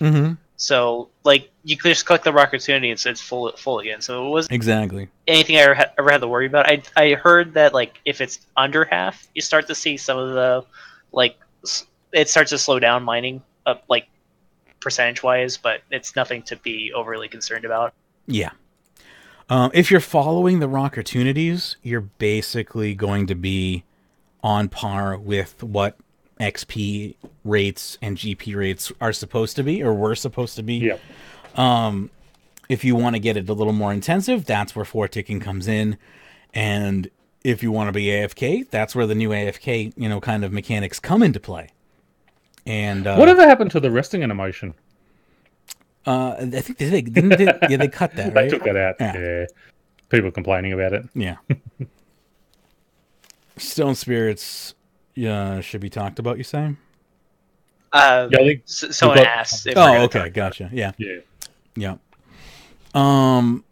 So yeah, as far as the stamina bar itself goes, that's why it was hidden by default. It was a design choice because they didn't want people obsessing over keeping it full. They really want you paying attention to the rock opportunities more so than whether or not your stamina bar is full. If you want, you really should be paying attention to 4 ticking or the rock opportunities or nothing at all. Those are really what you should be paying attention to. That being said, if you are into stats and data and you like having all the information at your fingertips, by all means, turn it on. Like, it's there. I like having that information. If for whatever reason you're ignoring rock opportunities and you want to just keep your bar over 50%, that's a good reason, I think, to have it on. Like, if like you are, for whatever reason, maybe you're writing or you're doing a podcast or you are, watching a television show of choice, and you don't want to be running around. You're just focusing on a single rock. But you want to keep your mining, above 50%, but you're not really 4 ticking. Having the stamina bar on, I think that is a valid argument. Yes, no? Feel free to jump in now. No, yeah, agree. I put mine on. I generally chase the opportunities, but I just like to see how quickly the stamina goes down and such. And it doesn't go down really that quick. Obviously, I'm 99 and everything, so it's it wouldn't go down as quickly for me as it would for someone lower level and such. But I like to have that information up there. So, like I had mine on for about a day, just mostly testing it to kind of see how I felt about it. And after going back to mining, it just didn't feel relevant, so I just turned it off. It is nicer to not have to like look at that second bar and kind of get like antsy about it. I would say. Oh, it clutters the screen as well. Like it's harder to kind of see your character's face. I've heard people even complain about the critical swings. Like, again, it's just more info on the screen that's cluttering your character's like face and the people around you. It's like maybe you don't want that stuff on your screen. Some people are into a more minimalistic interface and stuff like that. So, again, some of that stuff just comes down to personal choice, which is why I'm also not against being able to toggle that type of stuff just completely on or off. So, having it off by default, again, it's a design choice. Was it the right design choice? You can't really say yes or no, but I personally think that I think it was the right choice to have it off by default. Yeah, I'm just thinking, looking at it now and such, I might actually end up turning mine off anyway. I have it on right now, and I think I've got mine on. I think eventually I will turn it off once I'm more familiar with the skill. I will probably turn it off. And I'm thinking, like, even for like a new player, chances are by the time they figure out about the stamina bar, like it's going to be irrelevant to them anyways because they're probably clicking Rocketune. I don't know. It's probably fine. I'll tell you what. Here's the only thing that I learned from the stamina bar that I didn't know without the stamina bar. For how ticking really, or how stamina truly worked, is that I learned from the stamina bar is when you click on the rock, is it basically just refills your stamina bar. And how ticking worked, I thought ticking had truly to do with timing and swinging, when it really just has to do with you clicking the rock and it just resets. Like, I thought it had to really do with you click, like there was a timing involved and you had to really That's what I thought, yeah. Like, it has nothing to do with that. It's literally just once you've clicked, like you swing and you started a new cycle. And then you can click again, and you can reset the stamina. So that's all that matters, is you started a new tick, and as long as you've clicked again within that 0.6 seconds to start a new cycle, you'll get another green spark. That's all it takes. And having the stamina bar on for that actually is a little bit helpful, because it kind of helped me get in the rhythm for that, at least. But beyond that, the stamina bar has been utterly useless. But yeah, moving along. What about Hannah? Hannah, have anything to say? Hannah disappeared. Beyond that, oh, sorry. It's okay. Let's see here. So, do stone spirits need a buff? Is the next topic on the docket, and I feel like that is pretty self-explanatory. But there is a little bit of flavor text to go along with it. It says, for instance, a common drop at Nex was 80 rune and 2,400 coal, which is now 80 rune spirits and 2,000 coal spirits, which is pretty much worthless. I'm not sure about coal, but for regular metals, spirits could be untradeable metal scrap, which can be taken to a forge and melted down into bars. The correct secondary. 1 scrap equivalent to 1 ore. Or spirits makes no sense. Besides this, the mining and smithing update is 11 out of 10, they say. Go ahead. Yeah. I don't agree with that, because an untradable metal scrap is still just replacing the bars just in a different way. Yeah, it just goes what back. What I would prefer to see is basically what we had, the salvage. Just replace it with salvage, which is, of similar value. Yeah, I mean, because it's just an elk value. So just, if you've got 80 bars before, just give them a couple of large scraps, large salvage, or even 3 or 4 medium salvage for it. We don't need anything else introduced. Untradable scrap metal is just another item. I don't agree with that, but certainly replace those things with salvage. And I think we may see as we go on, they will be looking at things like that. How is this affected? What price is these going for? Do we need to adjust anything? And I think you will see some of those items from those bosses get replaced with salvage. Mm-hmm. Yeah. I think that's probably what is going to happen. But as of right now, what's the comment for Mod Breezy? Again, the mod who said that Berserk does not affect mining chance. Just keep. And just one thing on that, I prefer them doing it this way and them buffing it later on than if they did the salvage and suddenly realize, well, hell, that is too much money coming into the game, because people will not accept the nerf. They'll accept the buff very happily, but if they say it's too much, we have to nerf it. And yell at them. Yeah, of course. Yeah, people will take any sort of buff, but not a nerf. Yeah. Blade, do you have any opinion on this? It's like currently the stone spirits are in a bad spot. Like everyone can agree with that. That's not really. Yep.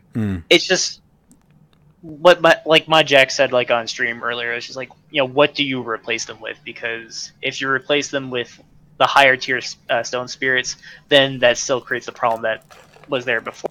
Yeah. It just devalues those ores and. Yeah, that's not the answer for sure. Giving them higher stone spirits does not fix the problem. Right.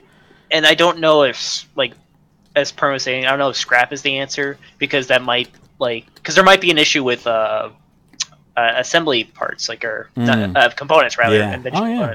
That's an corrupted salvage. No components. So we might need an alternative to component gaining through turning these ores or these spirits into actually. Yeah, that's not a bad one. What Mage just said, a corrupted salvage which can only be traded for, can only be elked or sold. You can sell on the GE for someone who wants to elk it. I mean, it's just going along the same lines as you can't break it down for components. Yeah, it's just going along the same lines as the corrupted logs and stuff like that. That worked so well for. I definitely just don't see an immediate solution. Yeah, because it's obvious. Like you get like a Saren spirit and you get like 100 gold stones, gold spirits or whatever. It's just like, thanks. Great. Hanging on to them though, you never know. I'm actually I'm not going to tell anyone about that. That's my secret plan to take over the world. Mod Breezy saying we're going to wait for things to balance out first before making any more adjustments to drop tables. In due time though, we'll tend to them. Don't worry, we won't forget. He edits and says, just to clarify before people ask, we're doing this to allow the community to dictate. We're doing this to allow the community to dictate the balance and value of items first, then readjust drop tables accordingly, rather than to just trying to balance and pre-release and artificially influence the economy.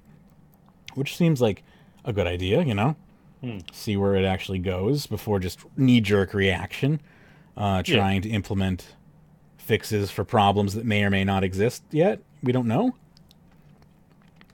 I don't know. I think that's probably the conservative way of going about it.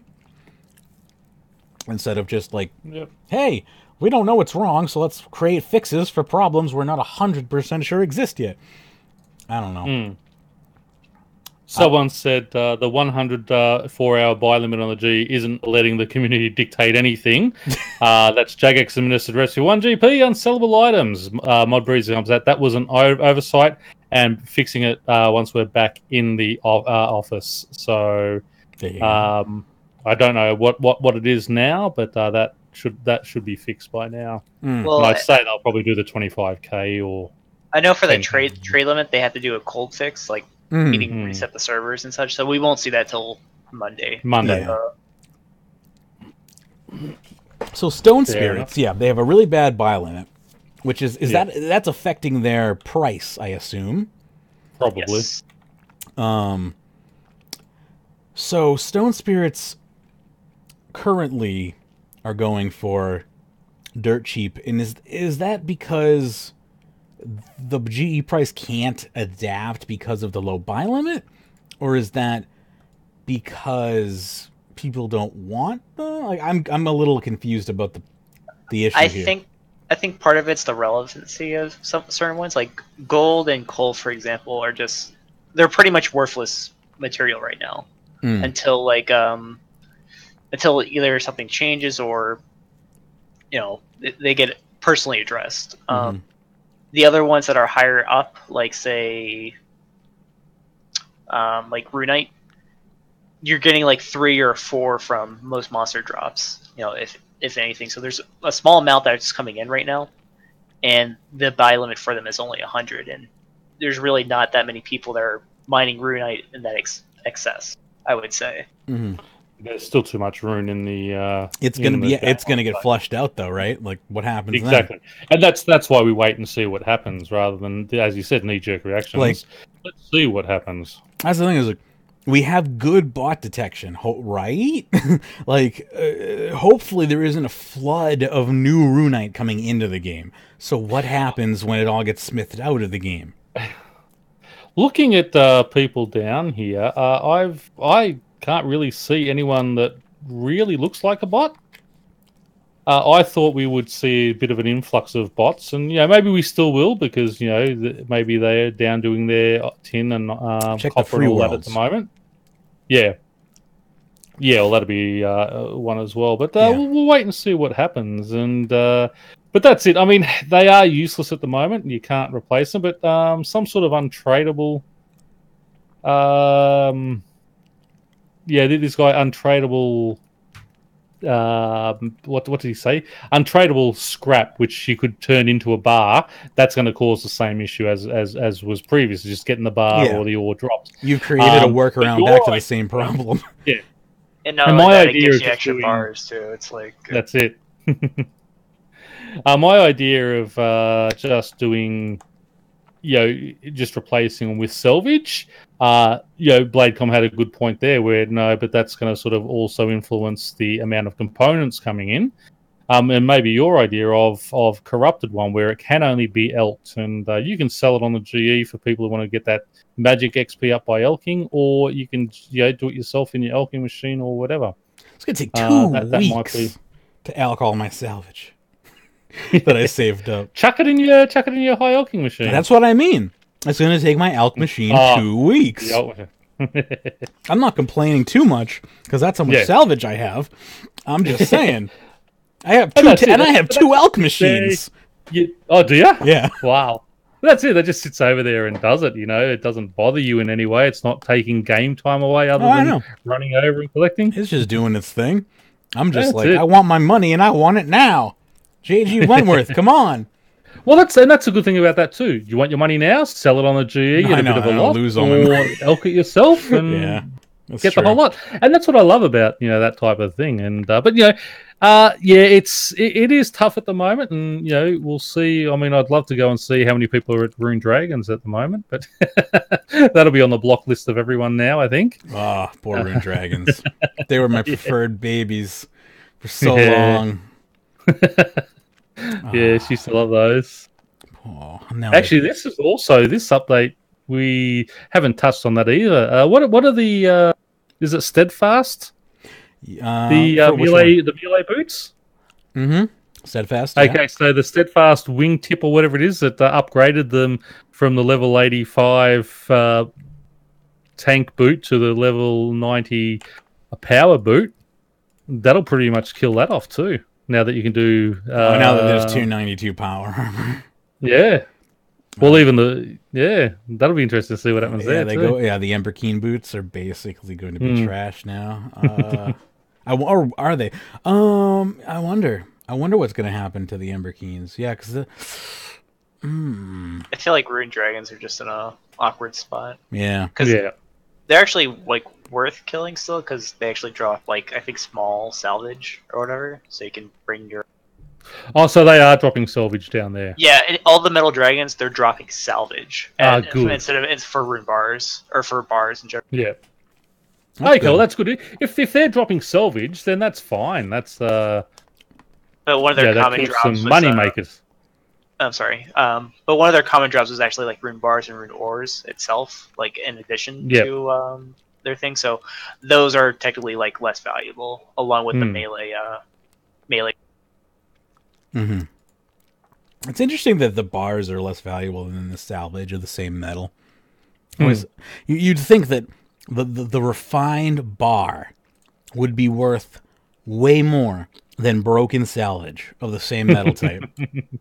And that again, that'll probably settle down over the next few weeks. We'll probably see all that starting to go up as sort of people move away from the smithing. The first week everyone's highly involved in it, but people will go back to their normal gameplay soon, and there won't be as much being done, and prices are going to settle and such. And I'd say in 2 or 3 weeks' time, we'll see all these at a more reasonable sell price and sort of how far they've crashed at the moment. We can't see new lore. We can't see new dragons because that just that breaks the lore so badly. See, Your dragons. You see neckrite dragons. What does that even do to the freaking lore? Where did they come from? Anyway. Or Dragon Kid experiments. Just when did they have the time? Where have they been? All right. Well, that's what all the Dragonkin series is going to be about. I guess so. All right, so we got this image here for Mod Jack that you handed me at the last second. What's this one about? So essentially, Mod Jack is talking about why. Yes, the power armor. The power armor itself, like the Tier 92 and Tier 90 custom fit power armor, is degrading during Slayer tasks and Reaper tasks. For Slayer, it's kind of an issue with how Slayer assigns its targets, like that you're basically it takes like a tick or two for it to basically recognize that, oh, this is your Slayer assignment. So any damage done before that is hitting you, gotcha. And making it degrade. So it is reducing most of the damage. Most of the degradation, but just because of the way that the Slayer is assigning targets, it's not a full zero degradation right now. Same thing with always fascinating to learn how RuneScape works. Continue. And some of the other things like minions for say God Wars 1 or the Raxor spider spawns and stuff like that. Those are of course not your Reaper assignment, so they're also degrading your armor. Ooh. That's a bigger fix for them to apparently solve. Okay. As they were saying. I think Shogun was kind of going back and forth between some players, and Jack was talking about it's a larger issue. So they do plan on fixing what's been addressed here with Slayer and with Reaper, but it's probably not going to be next week or anytime necessarily soon. It'll probably be a month or two down the line. I'm seeing the word re-engineering towards the bottom here. That scares me. Yeah, so it also might, be indefinite delayed, but they at least said they had a month worth of development time for post. Yeah, apparently an issue is also with minions of monsters for bosses as well.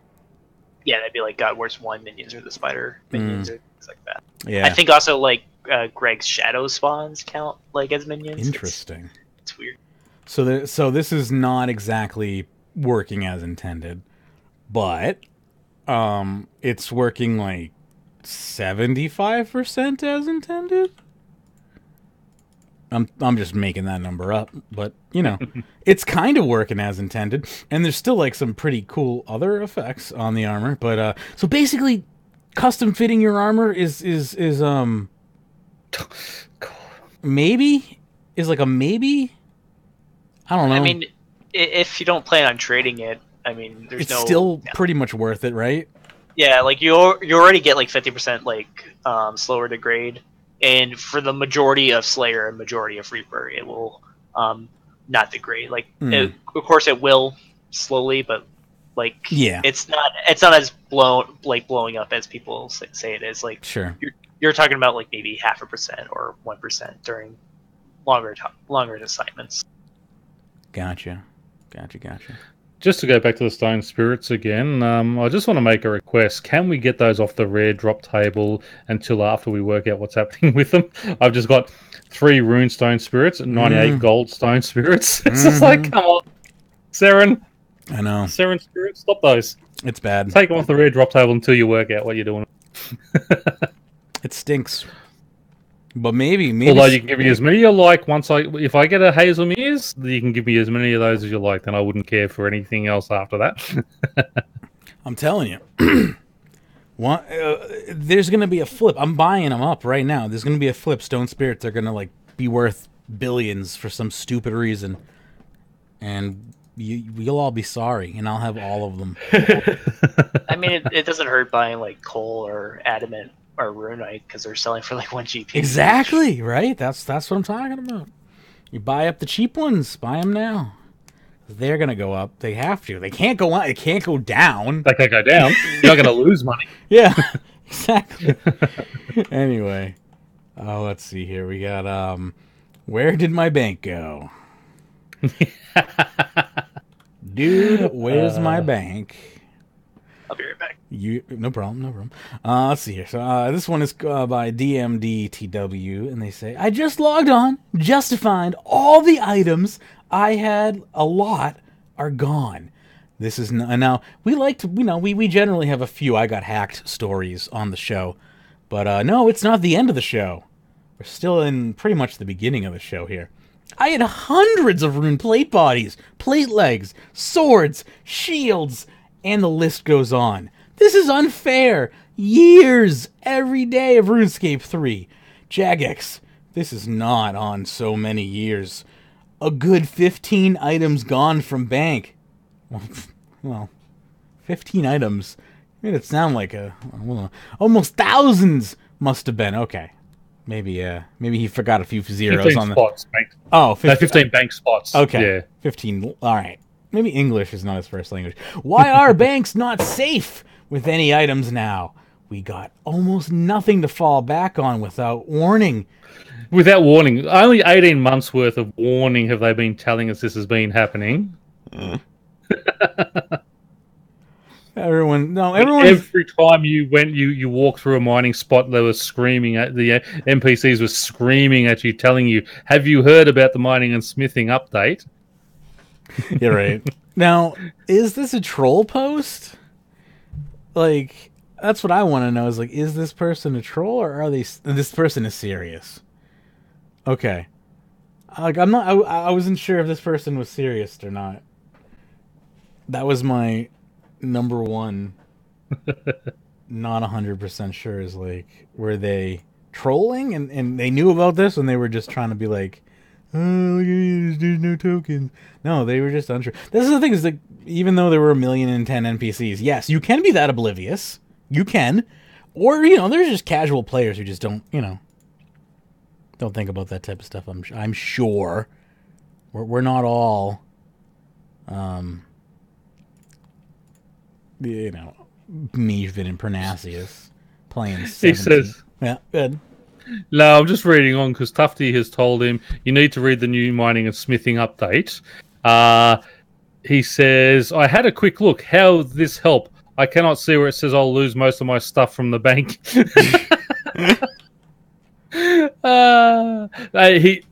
English is his second language. Obviously, he's got a little bit in his little thing down the bottom.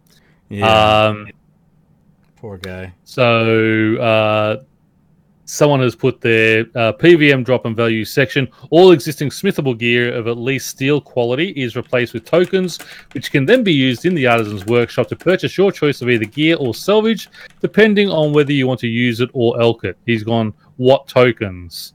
Just search for replaced tokens. With tokens, yeah. So that's like the main thing. Just search your bank. All right. Yeah, just those little gold token things that are now sitting on your front page, that's what it got replaced with. Not that hard. You can do it, buddy. I have faith in your ability. So, how about some annoying RuneScape sounds, though? Yes. This is actually one of my pet peeves, because I love to play with game sounds on, so when you put this article on the docket, I just kind of cherry-picked it right out and tossed it into the middle of the show. So, yeah, we're in the middle of the show here. This is by Moneybucks, who says, I know playing the game with sound on is out of vogue these days. Listen, Moneybucks, I feel you, but we're on the same page. But I usually do. Yeah, and so do I. not having these feedbacks sometimes leaves me feeling disoriented. But it's useful if you're AFKing and multitasking. I agree. But one of my biggest bugbears is noisy familiars. Is it just me, or is there a way to turn them off without muting the other noises? Unfortunately not. And I feel you. And I really wish there was a way, because we have a separation in game between ambient noise and sound effects. So I really would love if there was a way for them to just put another channel in game that had familiars. Just add another audio channel, and I'm sure that is like engine work supreme to add an entire another audio channel that is dedicated for familiar audio. Like, that just can't be easy. So I'm sure that's never going to happen, but I completely commiserate with you. I don't even know if that's the right word, but empathize and sympathize for sure. Yeah, and it's especially, I mean, obviously with the mining and smithing update where there's so many people around with different creatures out and such, you just really notice it a lot then. Yeah, if beforehand, if you're just sort of at the Max Guild or something and it happens, okay, it's an occasional thing that you don't really worry about, but when it's constantly going, it is very annoying. And I'm the same. I mean, I play with the noise on because I'm very sort of sound oriented when I play the game, and I'll know the sounds when opportunities come up, when a Seren spirit pops up, those type of things. I listen out for those. So, yes. But when you hear dog barking, cats meowing, the flapping of dragon wings, some asshole drinking out of their fucking stein and burping. Sorry, hate that shit. That was from that Christmas, not the Christmas thing, the Runefest. That's right. That is just very frustrating. But yeah, I'd love to have that, but unfortunately, as you said, it's probably a big problem. And even Tufty says, I wanted to put a gag on my monkey pickpocketing in Priff. In the end, I just got rid of it. Needs an on-off switch. It's really a pain to listen to some of them. Right. And I agree. It's definitely a pain to listen to a lot. Even some of your own familiars can get repetitively annoying. Like the monkey, the gorilla's footprint sound. It's walking a noise. It gets jarring after a while as an adult. So I turned it into a child specifically for that. But I don't know. It's just there are plenty of familiars that have annoying noises, and it would be nice if you could just mute them without muting everything else. Yeah, we definitely need more sound options for those. Yes, and games don't have enough sound options in general, I find. Just video games, just on the whole. So I don't know, asking RuneScape in particular to have granular sound options, I feel might be a little much, but it would be nice.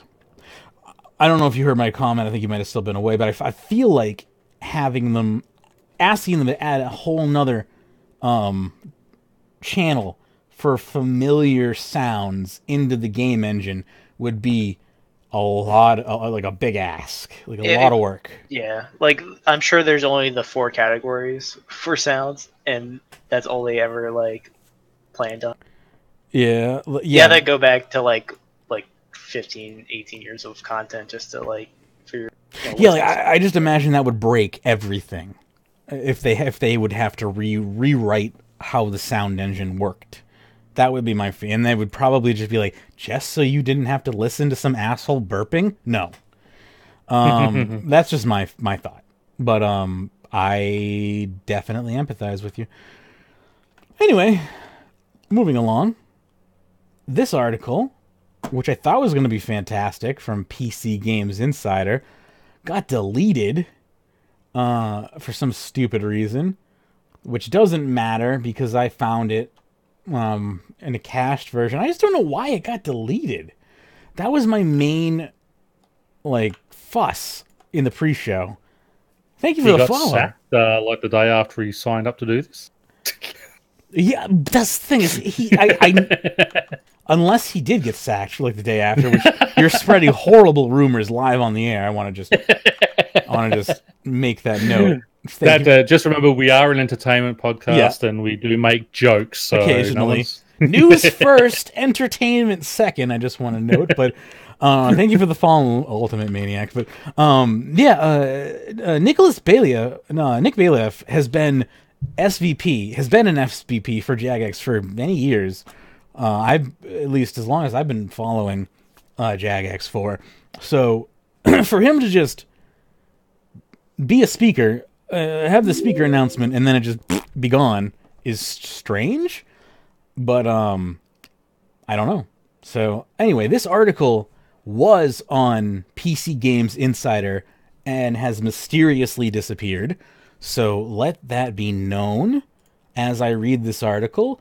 It no longer exists. So this speaker engagement also may no longer exist as I read this. Again, this article was posted January 9th at 11 a.m. on PCGameInsider.com and it was written by Alex Calvin. And it says, ahead of PC Connects London 2019 on January 21st and 22nd, we are catching up with some of the big names that we will have on stage on the show. Today, we catch up with Jagex SVP, One A Game Development, Nicholas Bailieff, to talk about the changes the PC games market is undergoing at the moment. Tell us a bit about the company. Jagex is the creator of the RuneScape living game, now celebrating its 18th year, and old school RuneScape, which recently expanded onto mobile, where it has been featured several times worldwide. RuneScape has generated over £1 billion while entertaining tens of millions of fans. What does your role entail? I work with our live dev teams to ensure that our players are well served with great content and new features. I help expand our games onto new platforms and beyond PC, and am a big fan of the opportunity PC and mobile crossplay provides. I also drive new product development, both internally and with external partners.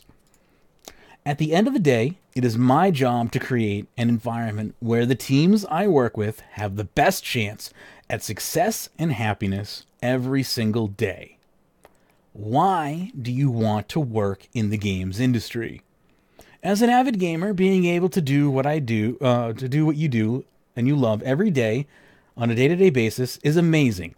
And being able to be in the games industry, where if your mind is open, you really can learn a new thing every day, is beyond stimulating. What advice would you give to anyone looking to get into it? Never give up. Never surrender.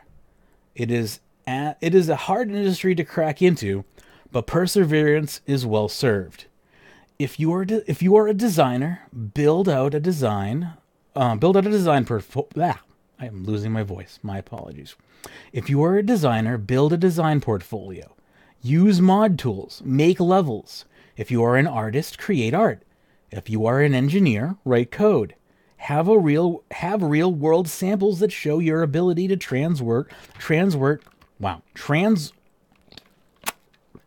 gonna drink some water to lubricate the tongue.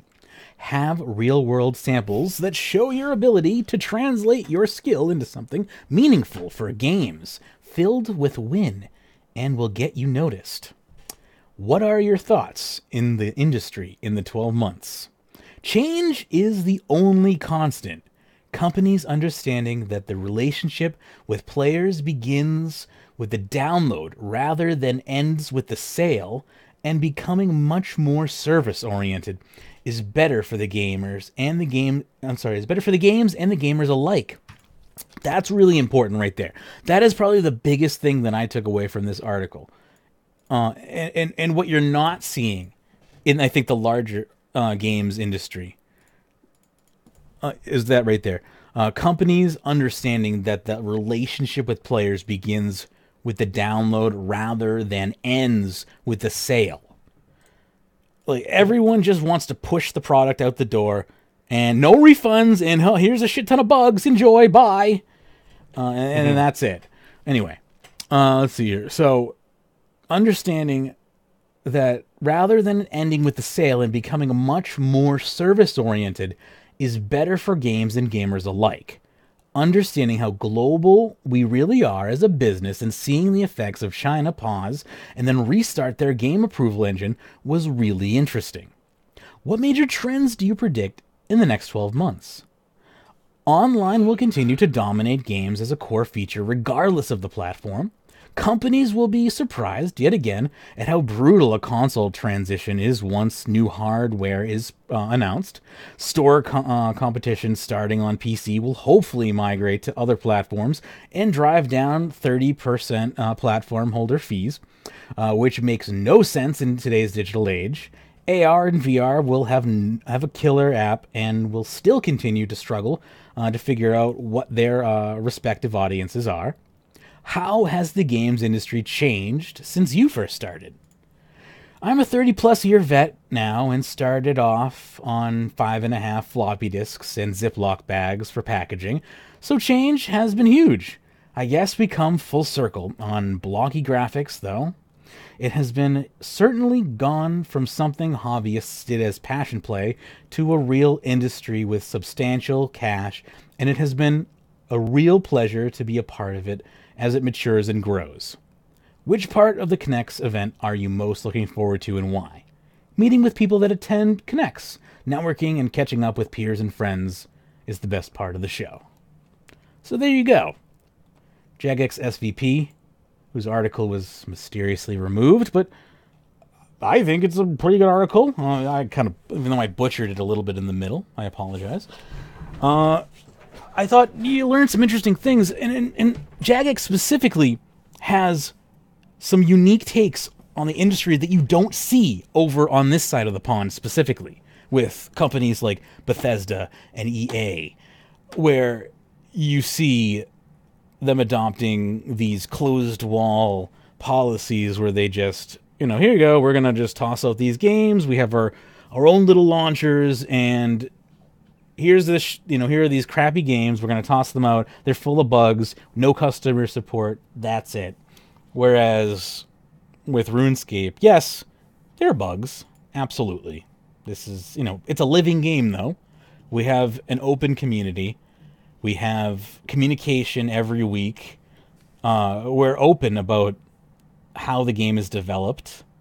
We have a community that is engaged and wants to be engaged. I think when we do have our riots, I think they're just, and they generally, most of them, I think, are settled. Some of them are ongoing and will always be ongoing, as they are generally larger community issues.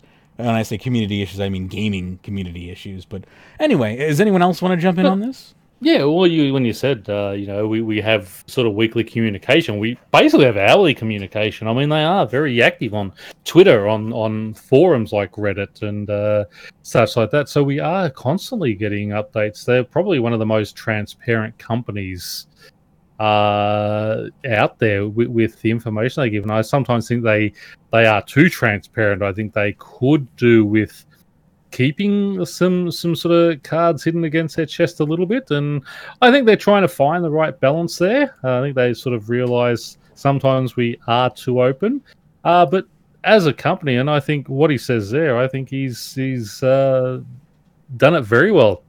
And that's one thing, I mean, we've always done in retail ourselves, is the sale doesn't end with the customer walking out the door.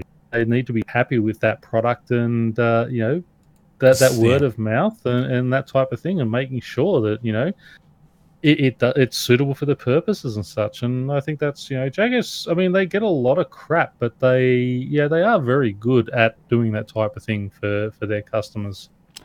I would agree.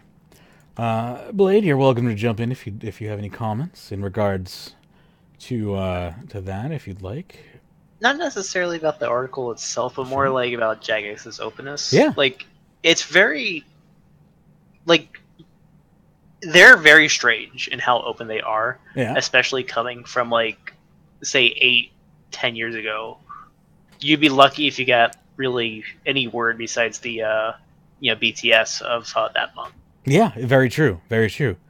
I mean, originally, back in the day, you got the monthly news article, and that was basically it. I mean, there was events in game, but unless you were like tied in with the community, like unless you knew like the developers or were like in with the crowd, there was really no information disseminated through official channels. That was it. So yes, they've become so much more open over the years. And when I say over the years, it really kind of happened basically since Twitch became a thing, I would say. Since MMG, he started it a little bit, but once he left it, it really opened up even more. He really kind of opened the floodgates for it. He started it, yeah. And because I mean, there's a lot of things they did. The Switch Open is like just being on YouTube and showing like the developer faces and things like that. Mm-hmm. Being on YouTube was a big jump forward as well. And yeah, I mean, there's definitely there's a number of things that you have to do as a developer to be, and to have the right presence, I think, to be successful in the industry. And most AAA developers just don't do it, and they don't need to do it because they're AAA developers. But on the flip side, they also think that they don't need to do the service stuff as well. And I think that they're quickly learning that they do need to. They can't get away with everything. They maybe can get away with the little things like that, but they can't get away with completely, ignoring the customers like they have been for years. Like, again, I don't want to turn this into a non-RuneScape show, but I want to, we got Menaphos, right, last year as our expansion, right? And it was a polished piece of content. We didn't like it. It wasn't what, and I say we, the high-level elite player base didn't want Menaphos, right? But there was nothing wrong with Menaphos. It wasn't buggy. It was just not what we wanted. It was mostly for mid-level players, and the content that was there was time locked to force high-level players to kind of be there unnecessarily longer than they needed to be, just to kind of put bodies there. And that was not cool, and that kind of made people salty. But compare that to the release of something like Fallout 76 from a AAA developer like Bethesda that can absolutely make good quality products, and then you just like, come on, like, you're capable of making something better than that. Like, we know you are, and then it's just, come on. Like, I'm out of words at this point because I'm flabbergasted at the quality of games that I just saw from developers last year. And then when I look at RuneScape, a rinky-dink game from, over the seas that no one would think about, and it's just killing it. It's absolutely just knocking it out of the park. And yet AAA developers are just stumbling over their shoelaces left and right. I don't know. Anyway, I will agree that RuneScape's communication has gone up and down over the years, but they have been getting better over the past few years. And their in-house studio past 3 years specifically, has been TV studio grade. Like, I am seriously jealous. I would kill to be in that thing. Anyway, shall I tell a story about how RuneScape's Unity. Now, I can't say with any impunity that I know anything about how this went down behind the scenes, because I don't know that Jagex was using Unity. So they could have been using the Unreal Engine for all I know. But here's what I do know. Chronicle was made in Unity, and Transformers Legend was made in Unity. So, I'm going to take a wild guess and assume that their new game might have been being made in Unity. Could be wrong, but Unity is a pretty flexible engine that can be, put on multiple platforms. So, this article scared me a little bit when I saw it. So here we go. I'm going to just read through this, starting with how it was posted to me. This showed up in my inbox yesterday from PC Gamer. And I'm going to read it from its original story all the way through and how it developed. So bear with me here. This is a roller coaster of a ride here. Yeah. All right. So again, this is from PCGamer.com. Blame them, not me. It says, a change to Unity's terms of service late last year means that Spatial OS, a cloud platform used in MMOs, can no longer be used with Unity Engine, jeopardizing any Unity games that rely on the platform. In development, sci-fi MMO Lazarus has already shut down its servers for the time being. Now, I don't know if you remember, I read a story a few maybe weeks or maybe a month ago or so about Jagex and its secret MMO being developed with its new technology, Spatial OS. Now, I pronounce it Space iOS because I couldn't tell it the difference between an L and an I because it was, because I'm dumb, I guess. And, fonts, and I have bad eyesight. But anyway, be nice to me. I have, many. I'm also the same guy who thinks Europe is Gielinor and potions will gain you more XP while drunk. So if you go when you're drunk, yeah. So bear with me. Great. They were great. Give me your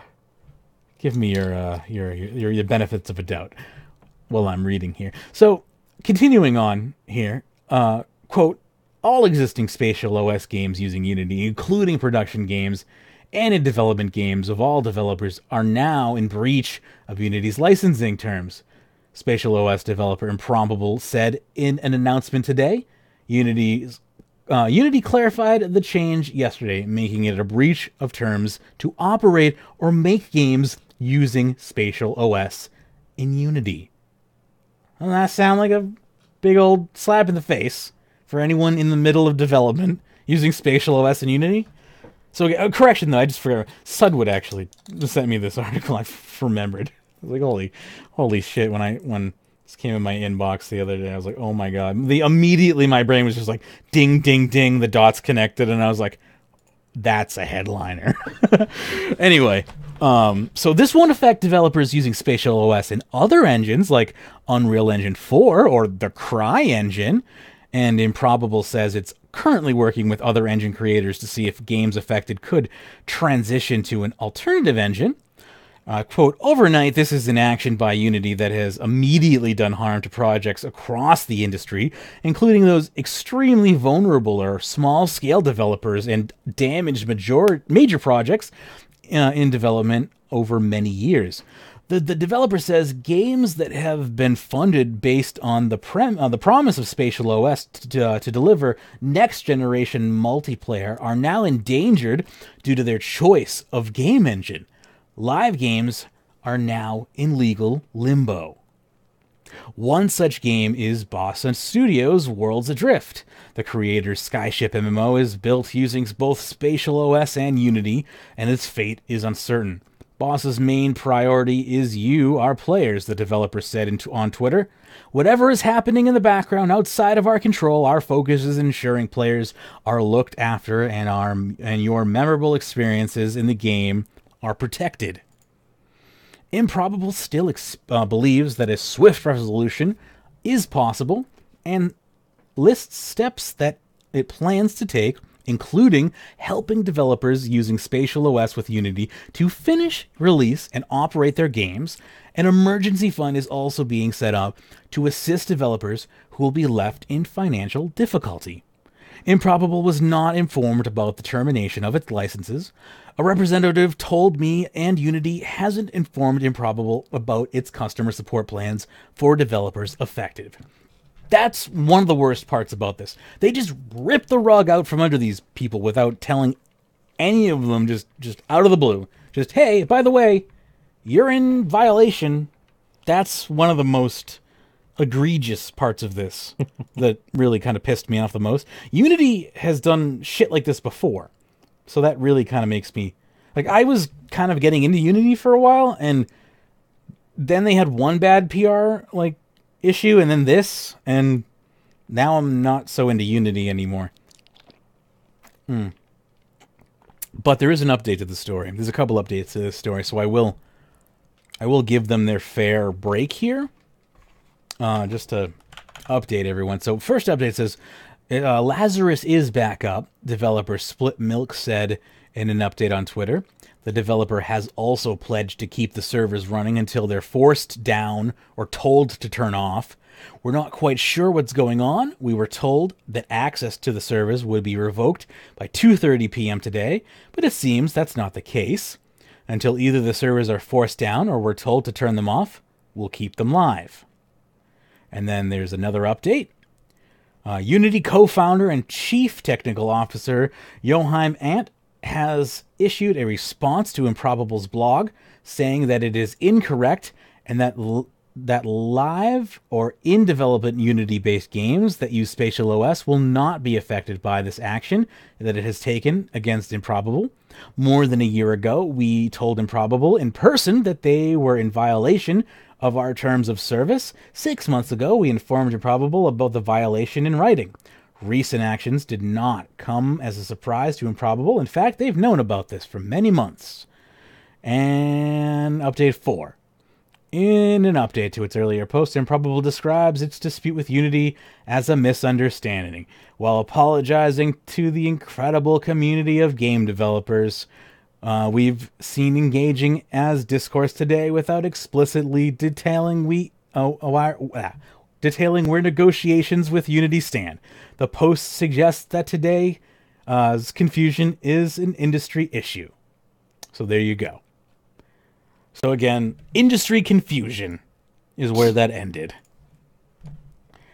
And again, that's the problem with licensing and all this nonsense in the industry is all of that shit can be really confusing. And it turns out that in the end, Improbable was really just in breach of their licensing, I think. And Spatial OS is not really the problem with Unity. It's more so how you use it with Unity, if I'm to read that correctly. But who is to really read that correctly? That's the problem here. I think it's really who has the best lawyer wins. I just like the final paragraph there. The post concludes by inviting Unity to join Improbable in its broader thinking effort. You, Unity, are an incredibly important company, and one bad day doesn't take away from all you've given us. Let's fix this for our community. You know our number. Oh, goodness. I love that. So basically, they tried to drag the entire games industry down with them. Is what I'm getting out of that. It sounds they were doing something wrong, and they're trying to throw it all at Unity, and Unity said, "Well, hang on us." Like, it definitely gave Unity bad PR for that day, but it did. That seems to be completely turned against them now. Yeah, I mean, I like our number, wink, wink. Like, hey, we got some. You want to give us a free seat or anything on? Anyway. But by the sound of this, it sounds like actually Improbable might have been the one. Oh yeah, no, really Improbable is in the wrong here 100%. Yeah. Unity did not do anything wrong here technically. This is all a licensing problem. This boils down to how you use Spatial OS with Unity. It has nothing to do with using Spatial OS wrong with Unity or using... it's not illegal to use Spatial OS with Unity. It's just Improbable did it illegally. They fucked up. It's not like Jagex is effing up. It's that Improbable effed up and is not... and then they never fixed it. So, and then they tried to drag everyone else down with them by saying that Spatial OS is somehow in violation, with Unity, and the entire industry is now in violation. And then everyone was like, "Whoa, hold on, wait a second. No, you're just an idiot." So I basically, it made a really good story, but that's about it. So, nice try. Sorry about your game, though. I'm still looking forward to Jagex's Spatial OS game. Pern, would you do me the favor and grab the next topic? Because my brain is getting fried over here, apparently. Yes. This comes from Undead Subza, who says, customer service ruined RS. Been experiencing nothing but rule breaking and problems in the game. Jagex made it extremely hard to contact them and doesn't care about the problems I told them about, which according to their rules, contract from Jagex to customer. After finally contacting them, they show me they do not care about their customers. Jagex ruined RS past and any chance of recovery changed my mind. What did you contact them about, asked Steelweaver. The OP says, illegal names, no clipping, many bugs in game that can be exploited in old school game, mobile and PC, but support at Jagex doesn't even work. This is a joke of a company, waste of money if one can't even maintain their game that people pay for. Says Steelweaver, have you reported this all in game? If so, there's nothing else you need to do. It'll be investigated. Says OP, I tried to contact them at support@jagex.com. And receive, and he's spelled Jagex with a double G, so that's probably why it keeps bouncing back at him. I'm just looking at that guy, that doesn't look right. He's been spelling Jagex that way throughout this entire. Yeah, that's why it's bouncing back. I just realised that he's got double G. And I received a reply saying it was an invalid email address. So after a thorough search through their website and finding no way to contact, I gave up this game, cancelled my recurring payment, which I paid instead of using bonds out of respect for this long-living game which I played through, and post this post so the community can see what Jagex, again, double G, sees as a top-notch customer service. Oh, goodness. Has anyone told him that he has spelt it wrong? Hang on. That's what I'm like, I'd like to go... No one has actually pointed out that he has... Sorry, I'm just going... I'm just gone to page 2 now. Yeah. I just want to see if anyone has actually noticed that he's... I say, mate, you spelt the address wrong. Is he still... I don't know if he's even... I wonder if he's still... How old is this post? 45806. Yeah, I think this is too old to post now. It's 1813 now. I was going to say, I mean, he's still reading it. Post a thread. Be like, bro... I just like how he says like he paid with real money out of respect for the game. It's like, not bonds. Like bonds are fake money. Yeah, bonds are real money, dude. I didn't pay with that monopoly money. Like Jagex technically makes more money from the bonds than they do from whatever. I know. Actually, yeah, it is true too. Yeah, bonds are like they cost more to buy bonds. If it makes him feel better, though, whatever. Invalid email. That is awesome. And the fact that you realized that actually just made that entire thread like 10 times better. No, because I'm reading it, and then I'm saying, hang on, because I just see support at Jagex, because it's just an address, I sort of just glaze over that part, and then I've gone back, and hang on a look, why has he got double G? And then I've looked down, and he's done it all the way through. Support at double Jagex with a double G. Yo, it's hard getting respect at JA-double-G.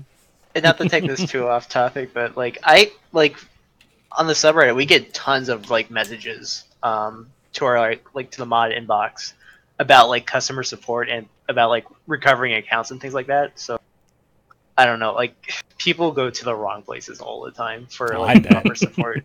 So do you just delete them, or do you have to direct them to the correct location? I don't direct through links. I just say we're just players, dude. I mean, just so you, I mean, to even compound that, I get help requests on my worst scammers and hackers video on YouTube. that's a weird place to ask for account help requests. That's not even an official source. So, like, yeah. I mean, you see it on Twitch and like Facebook posts too. Like people will completely derail a yeah, post. yeah. It'll be like a picture of like, check out Menefos, the brand new content. And they'll be like, help, my 10-year-old account was stolen by a Twitch page. And everyone's like, dude, what are you doing? Oh, yeah, I love those. Those are my favorite. All right, so our next topic here is another person who, again, path to hell, paved with good intentions, right? Or path to your max ban. All right, path to max ban meter. Path is paved with good intentions. So this post is by Christ, and it says here, real world clan giveaway. Now, real world giveaway. It's like you have real world right there in the. You have two of the worlds right there in the. All right. Hey everyone. Yeah, but it's not trading. It's only giving away. It's only in one direction, right? Hey everyone, I don't know if this is correct place to post, but in an effort to reward members of the clan for capping at the Citadel every week, we wanted to send something to the clan for members picked at random for prizes. My question is this okay to do? Can we send real-world items for people who cap? No, we have not done this yet. We're wondering if it's okay to do. Let's see. Well, real-world trading means paying money for in-game items, so it shouldn't break that rule. But you're not allowed to ask for personal information, such as addresses. So I don't know if you'd get in trouble for that. Well, I mean, you literally just answered. I mean, well, that's not answering your own question. That was somebody else who said that. So yeah, sorry. That's the main problem that I was going to bring up right there. Is, I mean, that rule is that rule still in place? I don't think so. I haven't seen that, but I haven't read the rules in a long time either. Because I mean, that type of like handing out, as far as I'm concerned, if you are 18 years old and you give your information out, like where you live out over the internet, that's your personal, like it's on you. But I don't know what the game rules are specifically on that, and that's on me. I should know that. Like I'm gonna find that out right now. Let's see here. Okay, but feel free to read through any of the posts while I'm figuring that out. Yeah, he's just sort of saying down there, sort of understand that, assuming we didn't use RuneScape as a medium of communication to get information, is that still rule breaking? Like, for instance, say we use Discord to communicate where something can be sent or picked up, would that be an effective workaround? Now, again, okay, yeah. If you're giving something real world, and no, you're not trading, you're not selling it or whatever, but you are still, you're saying to someone in game, here, you go and cap at our Citadel and we will give you something real world. I would just do a drop party. We used to have a Christmas drop party in our clan. Do something like that for them. When they cap, anyone who's capped, invite them in to do a drop party or something like, or draw their name out of a hat that way if you want to, and like you do with our clan competitions. So asking just do it keep it all in game. I wouldn't be using any real world. Or we're going to send you a PC or anything like that. Right. I mean, it would be cool if you could, but asking for and providing contact information is against the rules. For privacy and safety, players must not ask for personal details such as full name, email address, instant messenger handles, telephone numbers, home or school address, or even age. So, I mean, technically, you're not even supposed to know how old I am. Oh, wow. So I can't say to someone who's been in here, how old are you, 12? Yeah, I mean, I get in trouble for that. Technically, if you say you're 12 in game, you can get reported for that. Because if you're under the age of 13, you're not supposed to be chatting in game. No, yeah, that's right. But I'm saying because I'll accuse some people. Yes. Yeah, the way they that's carry the best. On. How old are you? 12? Yes. If you can get someone to say they're 12, immediately report them because then you can get them muted. That's the best. That's actually, I shouldn't say that's mean. I know, like old school had an issue similar to this a while ago with Twitch Prime. So Uh-huh. like there's people were doing like, you know, if you sub to my channel, you're part of this giveaway for like in-game cash or whatever. Yeah. And I know they had the crackdown on that like within like a month or two ago. Yeah, Twitch is even like, you really aren't even like, it's like kind of sketchy to do like even like game key giveaways. Like I've even seen a lot of big streamers like not even do those anymore. Like you like one or two, like if you're streaming a specific game and you're giving away a few keys for that game, like cool. But like random ass key giveaways like constantly of just mass amounts of keys, like just to like hang out in your audience, like has been like a pretty big no apparently. I just know that Jagex specifically like went in for their game, of course. Yeah, I know. I'm just literally talking at this point.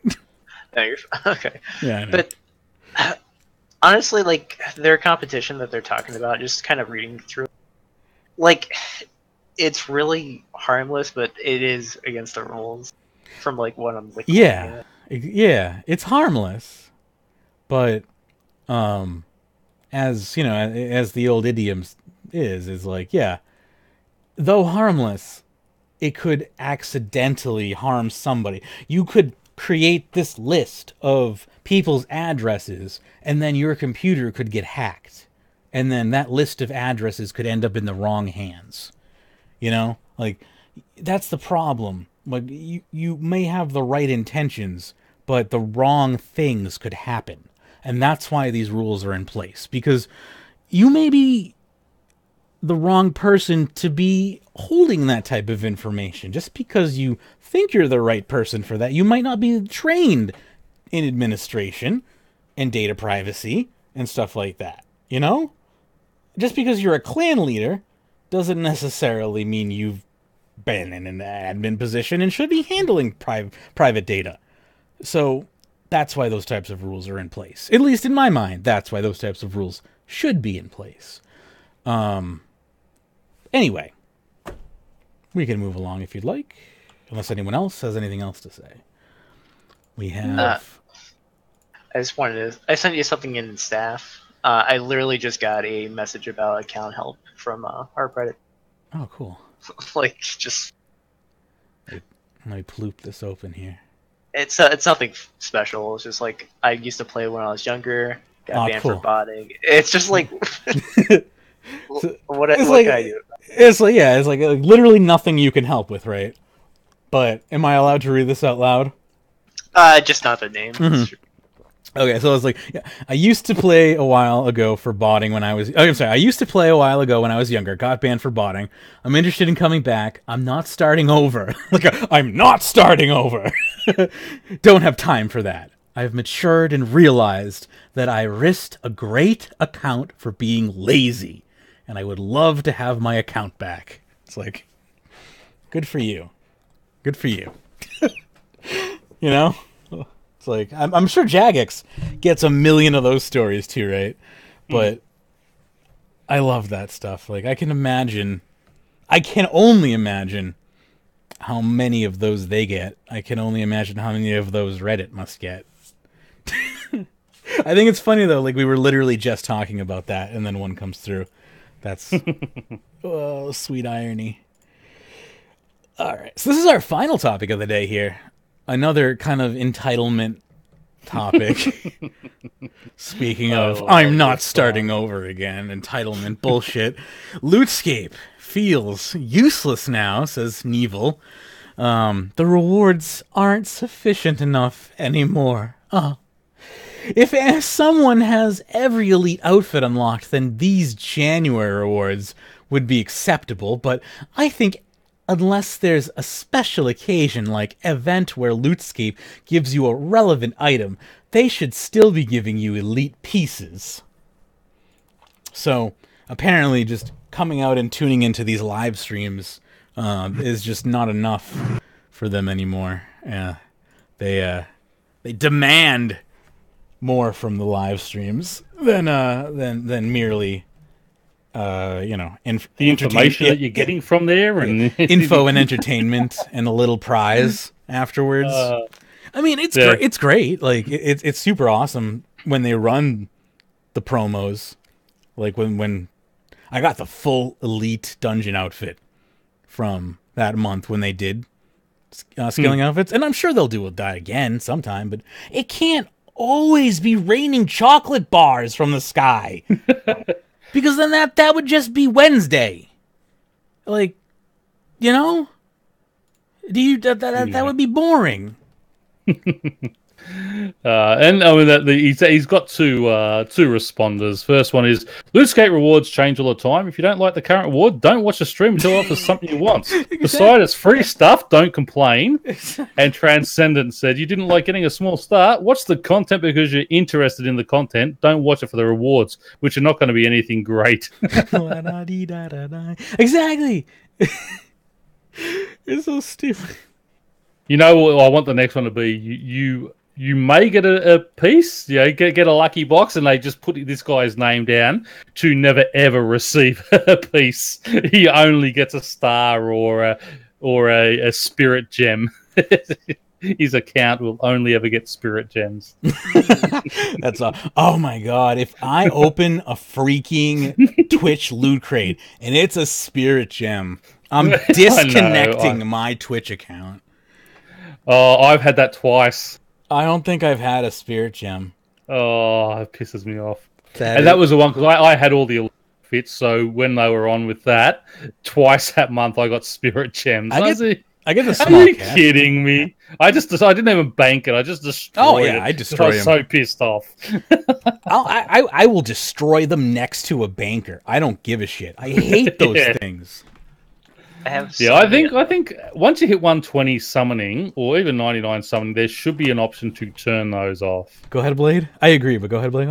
I have like so many of the Onyx ones because I keep like merging them to like the higher tiers. I don't even know if that's like the efficient thing to do with them. It's just I know one day I'll use them for double XP weekend for like 120 summoning, or whatever. Yeah, it's the right thing to do. Having them in Onyx is, I think the most efficient thing to do is having them at like Ruby or Emerald or something, but it doesn't matter. Like you get so many of them that by the time you're down there, it's like having them at Onyx, you'll kind of be happy because you'll see you can have so many charms, you're not going to care probably. You don't have to, and you don't have to equip them as often either. Yeah.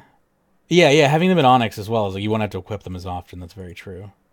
These spirit boxes, having these portable boxes here is amazing. Yeah, having whatever he said, I forget already. Anyway, that was a really good docket. That was a good show.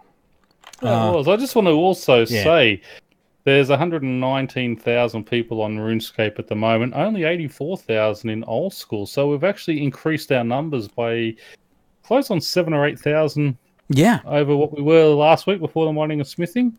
Smithing. We're sitting around 30, what's that? 84, that puts us about 33,000, where we've been averaging sort of 20 to 22 lately. So we picked on Monday to about 42,000. Yeah, like we did pretty good. Yeah, we doubled our online average. Good. I think it was more than like a double XP weekend, like the last one we had. Sad but true. Yeah, it's awesome, but sad at the same time. And hopefully, we will see our numbers continue to climb when mobile comes out. Oh, yeah. Anyway, I think that is our docket for the day. Any announcements that I'm forgetting that we need to cover? Yeah, I'm going to bed. It's 5:30. It is pretty dang late for you. I don't blame you. Yeah, it's only like an hour later than we normally end, actually. So it's not too I know, bad. But it's like I'm actually feeling it now. I'm just all of a sudden starting to... my eyes are drooping. And you'll actually hit the bed immediately. Exactly. Go get some rest. The only thing I would say is like shout outs to Sudi for that document for my Like that goes well and beyond like the Call of Duty for just fan of this game. Sudi is an amazing player and provides amazing information. And the mining and smithing rework, Sudi was heavily into a lot of the mechanics and information behind that. So that's just an incredible amount of work putting all those documents together. And he got an achievement named after him in the game too. Yeah, well deserved. Well deserved. Mhm. And yes, I just hands down, I can't even imagine how they're gonna beat this. Like, opening with this update, like, good luck. How do you go up from here? How do you even? I am. Juan Lewis has just said they gave him the Game Breaker title for his work with the updated documents. Oh wow, awesome! Yeah, that's the type of work you have to do, DX. Yeah, I know. I just find, look, there's a there's a out. tree bent sideways. Yeah, that's not game breaking. They've got to do this type of work to get that title, DX. Yeah, yeah, that's awesome. He deserves the Game Breaker title for that. Yeah. See, and that's like. That's what you deserve, and that is what he deserves. Awesome. Well, I am very glad to see how well this was received. I sincerely hope that this means that we are going to see more skill reworks in the future, and that this is, as you said, a good blueprint Yes. for future reworks. Yes, this is a good template for future reworks in the game. In my opinion, I think we can see more skill reworks. I think instead of maybe a brand new skill in 2020, drop a pair of already in the game skills. Don't make a new skill. I'd be happy with that. Yeah. It's because I would say 2 old skills is the same as 1 new skill in size. Maybe. Yeah. I mean, because it took like 5 years to get mining and smithing right? So if you just put the same resources that it took into developing a brand new skill, into just reworking 2 skills that work in tandem together, kind of like mining and smithing do, then I think you could probably get it done at about the same time it takes to make a brand new skill. Instead of just... Yes, go ahead. And consider, like, invention itself, like how long that took to actually get right. Yeah. Oh, I know. It was a couple years after the fact, so...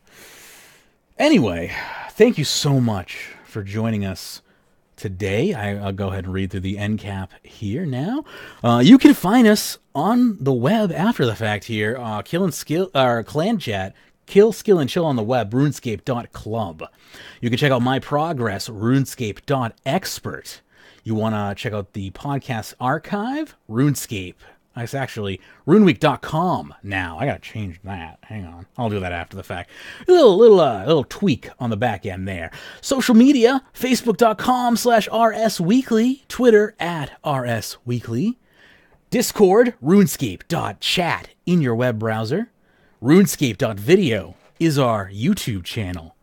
Twitch.tv/Magebit for our live broadcasts, or Magebit.tv for the short link there. If you can, please subscribe to our YouTube channel. Don't forget to like the video. And don't forget to rate us and review us on iTunes or in all those other podcast aggregators.